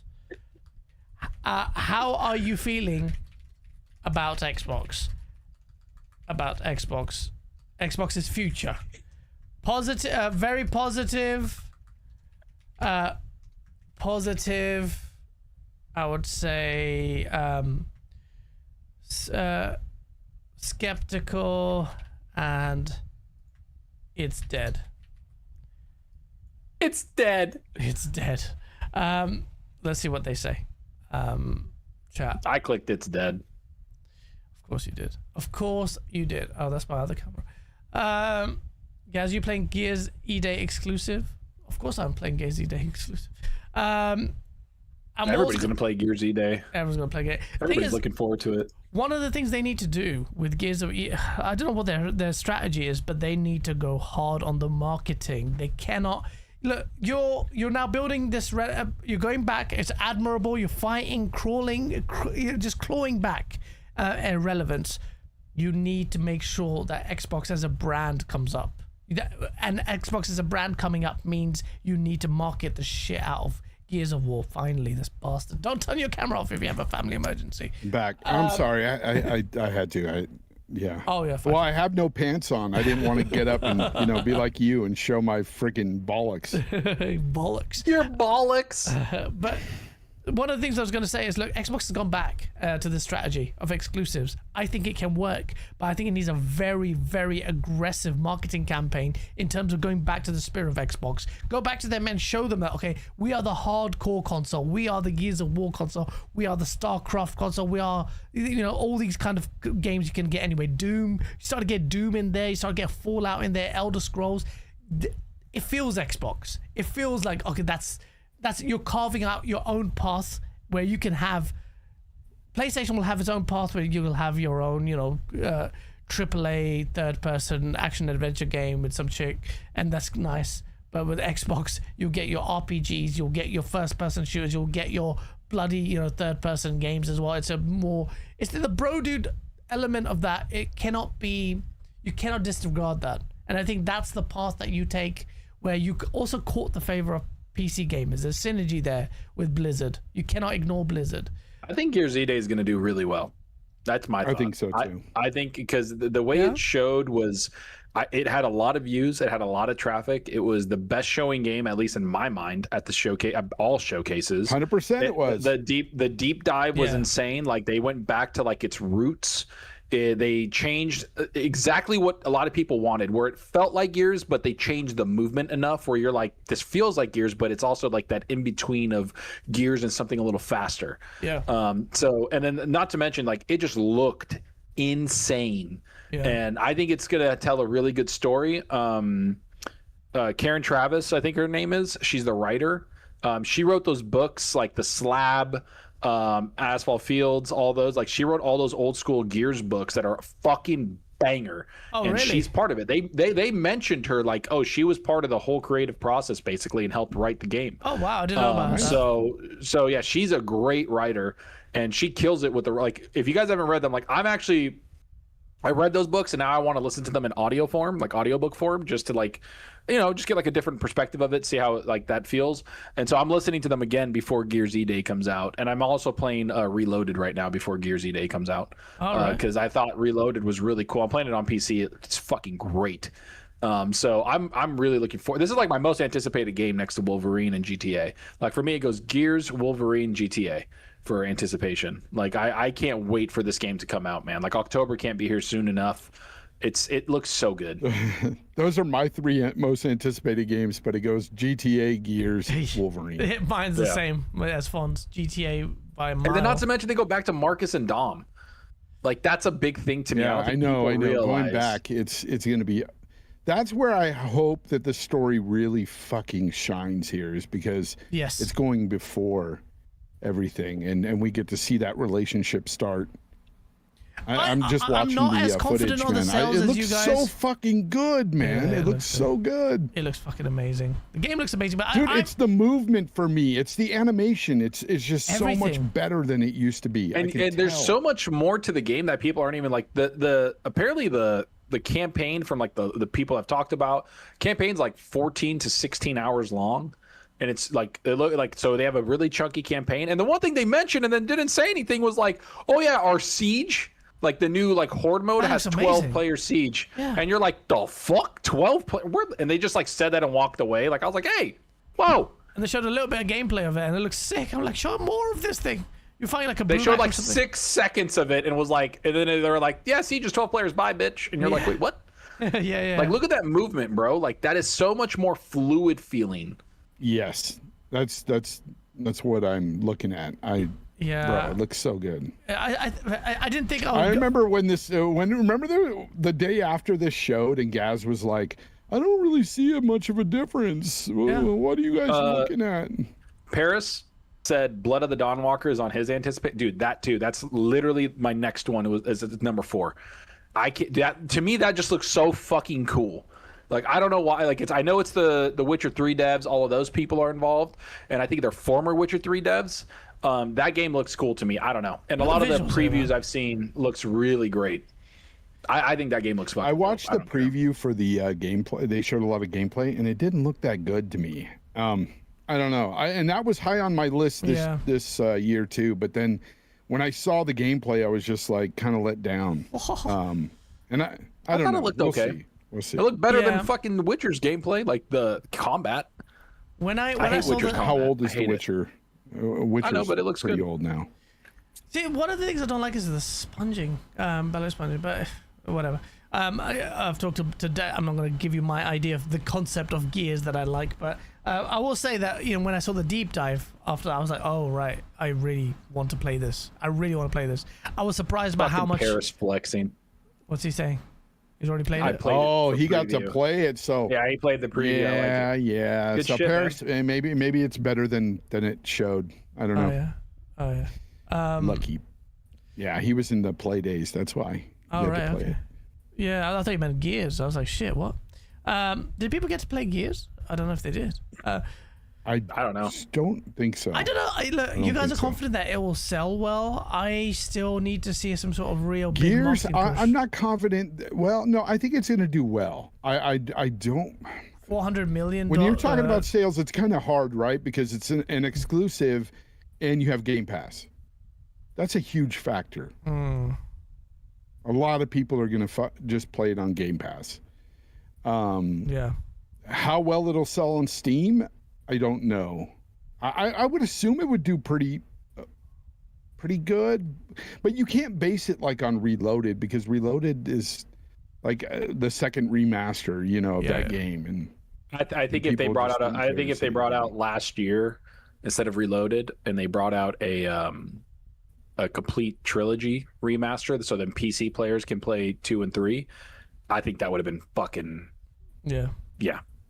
I love the fact that we're all watching the yet. gameplay, just Yeah. distracted by how good This the game fucking looks. Paris guy, no one has played Gears yet. Eyeballs.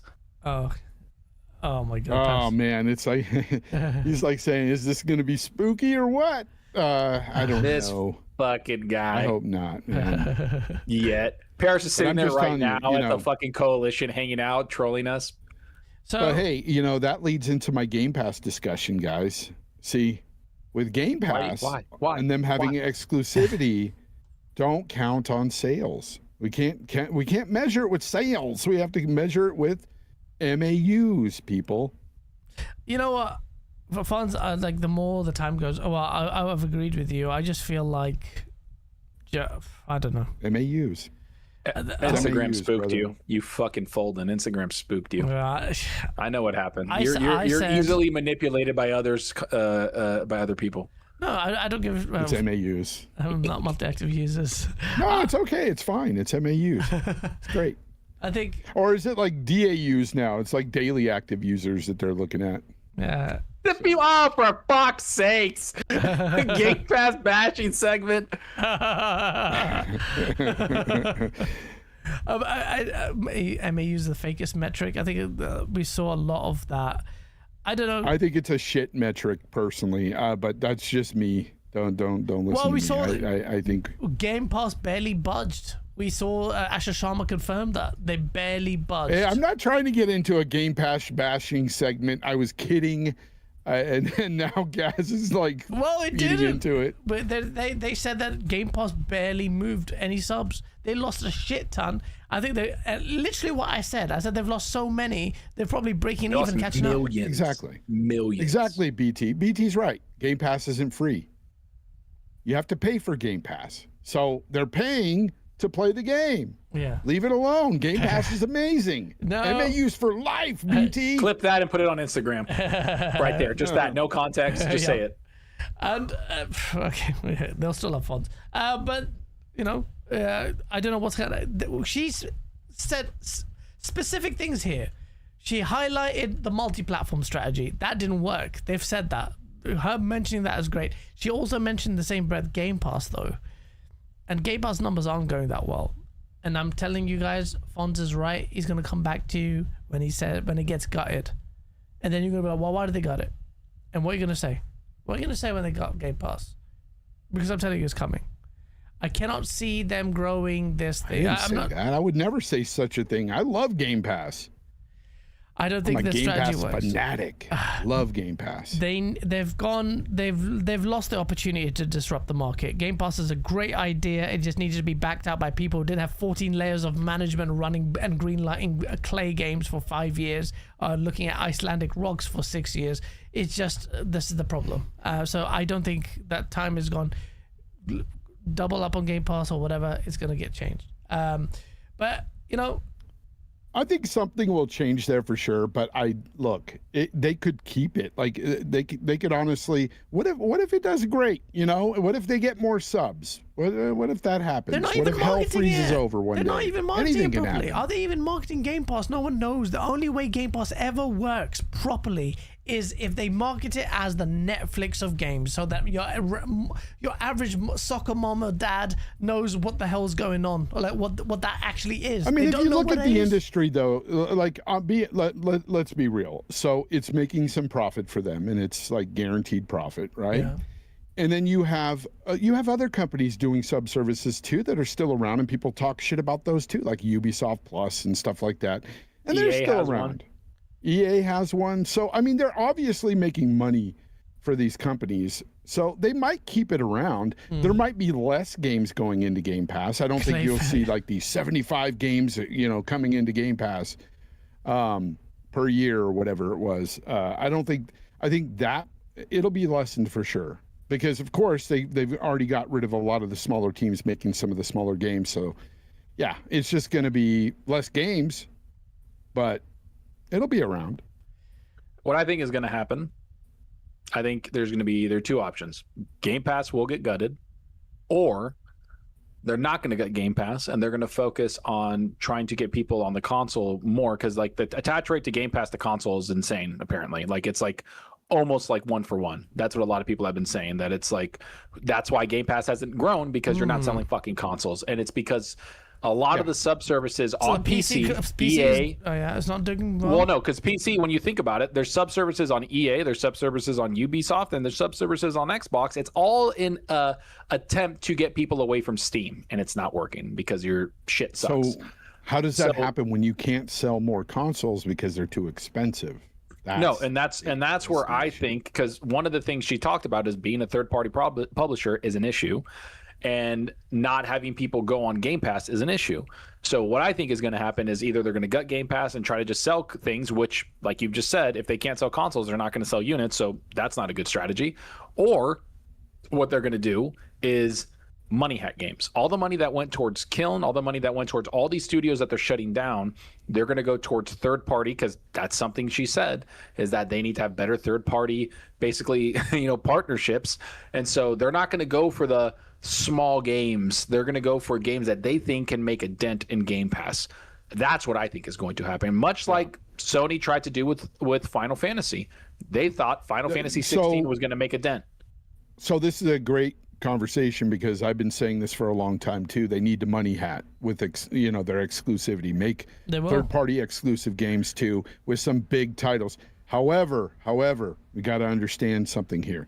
There's some nuance to this, because there's some things happening in the industry now where even with PlayStation, they can't just money hat anything they want anymore. There's a lot of studios that are refusing the money hats from Sony. So I'm wondering if that would happen, just continue to happen with Xbox as well.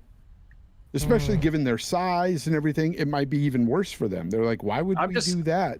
I'm just saying, I have a hard time, like if they're trying to be profitable, I have a hard time of thinking Asha Sharma is going to be like, by the way, we got to get rid of Game Pass. And it's like, okay, because they got to like about 30 million subs now is what the report is. It's like, that's $690 million a month. Like, or sorry. Yeah, per month. So that's like, they're making an insane amount of money. And I get it costs money to do it, so it's not really like they're making that much profit.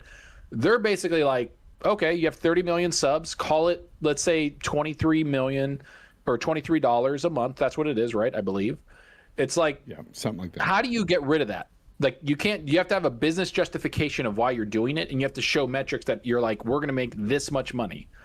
Yep. So I don't know what the strategy is, and I don't know what it is. Like, I'm not saying I know the answer. I don't know. Yeah. Like we're like spitballing. Because even I'm saying, like, yeah, they could keep it, but again, if you can't grow the console because the console prices are too expensive, you can't grow Game Pass either. Like, we're stuck. Yeah, so I don't know what they're going to do. And it's the same thing. Even if they sell all their games, right? They sell to, 35 million console owners and a few million. How many PC owners? Like, 140 million. A bunch of PC. Like 400 million. Yeah. So if they could have compelling games to sell to PC, that'd be amazing. Yeah. But they also have Game Pass on PC, so there's that factor too. But there's not that many PC subs. Like, you've just had Zorka say that's like almost like 1-to-1 on console in terms of. I know. You know what? You know what would change that? If they fix their store, and then let's say like the next couple games, like Elder Scrolls and Fallout, are exclusive on the PC app. Yeah. I'm telling you, that's the only thing they they're going to be able fix to do. Their PC app. If they fix the store where it's not like people hate it, because I do think Steam has, like, obviously, like, they just own shit because they made it and it's great. And I love Steam and I have Steam, but it's also like they have to do something if they want to sell units on their own thing. Anyways. Yeah, they do. We've got a super chat from I'm going to call you Austin, because I think that's what your name is, says. Thank you for the $2 super chat. Because Game Pass can only grow if the console grows. It's not free. Yes. Yep. That is the ceiling for Game Pass, and it has to grow. And their narrative has shifted completely from your toilets and Xbox to actually Xbox is the console business is very healthy, and that's where the core of the gamers are. They keep saying console. So I think their numbers have now finally they've woken up. The scales have been lifted from their eyes. Justin with a 5, thank you. Because early access is how they catch people nowadays. It will be available 5 days early with pre-order bonuses, and the game will release on a Monday. Like Forza Horizon, did that release on a Monday? That happened as well. And early access for people like me, we will pay it because FOMO. And they made so much money with Forza Horizon that even on PC, the people that don't like spend money frivolously, they spent, I don't even remember, it was such a crazy figure. You had 140,000 plus people concurrent or something like that, paying the premium edition, which is like 120 or 100, I don't even know what it was. So yeah, you're right. Ultimately, we've got, I did the poll and the poll disappeared, but it was about 38% of you feel positive about Xbox, other 24 are very positive about Xbox's future, the other second positive about Xbox, and I think that's the right attitude to have. And it might seem like an atrocious thing to say if you were to scour Twitter and listen to a lot of pundits out there, but I just feel like for those Xbox fans who, and I'm not talking about the ones who just, guzzle and swallow the Kool-Aid all the freaking time, and, with all the multitudes of U-turns that they took, and, the strategies that they kept changing on. I'm talking about those that recognize the problems with Xbox's strategy. They see, like, finally, the ones who, did the U-turn anyway publicly, but privately knew what the real source is. It's really good to see Xbox actually recognize it. That doesn't mean that they will succeed. They may fail. It may be too late because things are very, very, very tough at the moment. But I still think Xbox can make a dent. And I think they. But the thing.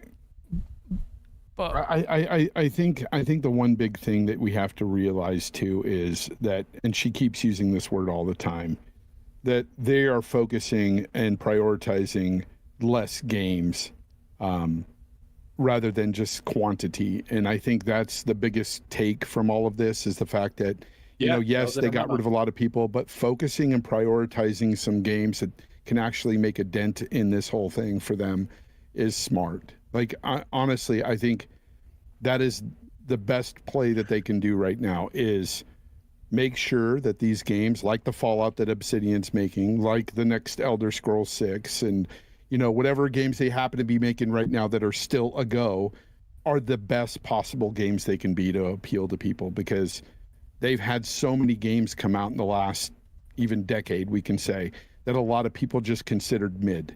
Yeah. And I'm not saying everybody, I'm saying a lot of people, whether it's journalists or, content creators and stuff, even myself, in some cases, a lot of these games were just considered bad. Yeah. And I'm glad that shift in focus, it makes way more sense to me right now for Xbox. It's the best thing they can do. This is why I think that Asha is actually doing something. We still have to see the results of everything, but what she's trying to accomplish makes a lot of fucking sense. Yeah, she is. I don't know. I feel good about it. I feel good about it as well. A bit sad that the double A's and the indies and the studios that they bought just didn't pan out under Xbox. And I honestly look at it primarily at the fault of Xbox because they were hands off. Asha Sharma said it, didn't focus on it, and that's a Phil Spencer issue. That's a leadership problem. Also, to the studios within these teams, like Azorka mentioned, I think it was it was Double Fine.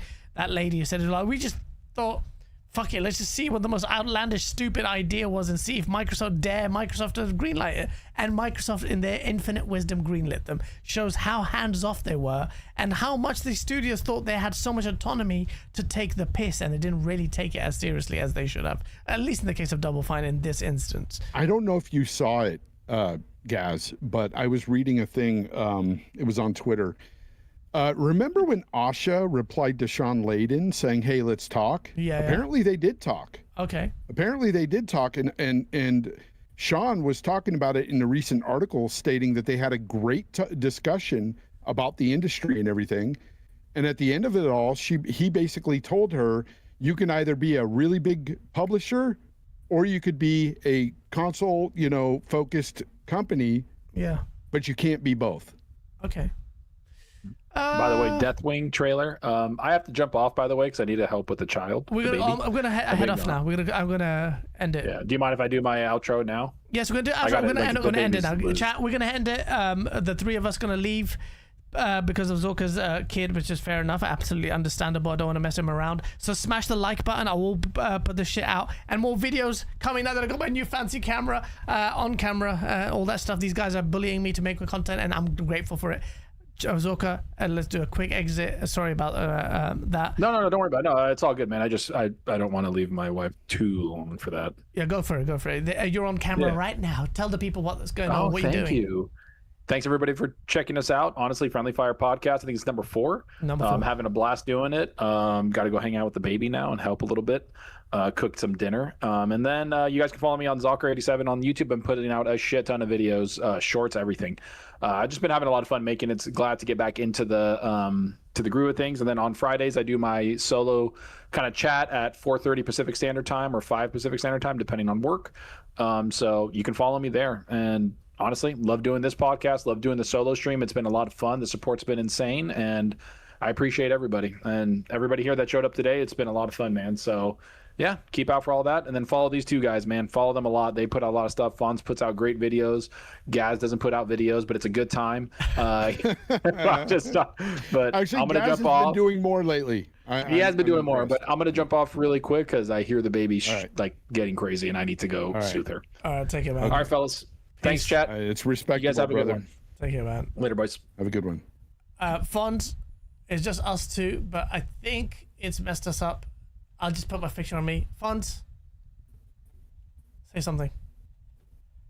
Yeah, I'm here. Okay, I don't think it works that well. But chat, we're gonna just sign off. Fonz, so it'll be on my face. Just say something. That's fine. Everybody can, follow me at Fonz Gaming. I make content every week now. Monday and Thursday, I'm putting out videos. That's right. I'm actually putting out videos every Monday and Thursday. And then Tuesdays, I have Games Talk Live. And you can find me there with Hargeet Chani as my co-host. And we have a lot of fun. And, of course, here every Saturday with Gaz and Zocker. Dude, it's like watching a freaking Asian flick right now. One of those dubbed movies. Man. Anyways, I had a blast today. You guys were awesome. And I wish we could have talked more about the situation with Asha, because I find it kind of fascinating that they actually talked. Yeah. Sean and Asha. I'll go check that out. And it kind of makes me wonder if some of this stuff that she's doing now, if she's not taking any kind of cues from some of these people that she's been talking to around the industry, not just Sean, but other people as well. Yeah. Let's see. Anyways, it's pretty interesting. But I can't wait for next week, guys. We're going to have a lot of fun again. And Game Pass sucks. Yes, it does. No, it doesn't. Why'd you make me say that? Yeah, so chat, do check out Fonz's channel. We're all pushing out more content. I will be pushing out more content, a lot more video content with me and my reactions to the news, as well as I've decided once or twice a month more of the heavily edited videos. I've got a lot more camera gear invested in, so hopefully we'll make some memes. Smash the like button, share it out, and check out the videos on the channel. And there's a lot more to come. So thank you so much. Thank you so much. Let me quickly make sure I haven't fucking missed any super chats, because that would be atrocious. I don't think I have. Yeah, check. Yep, I've done that. All right, we all good? Peace out, people. Mad love to you guys. Peace.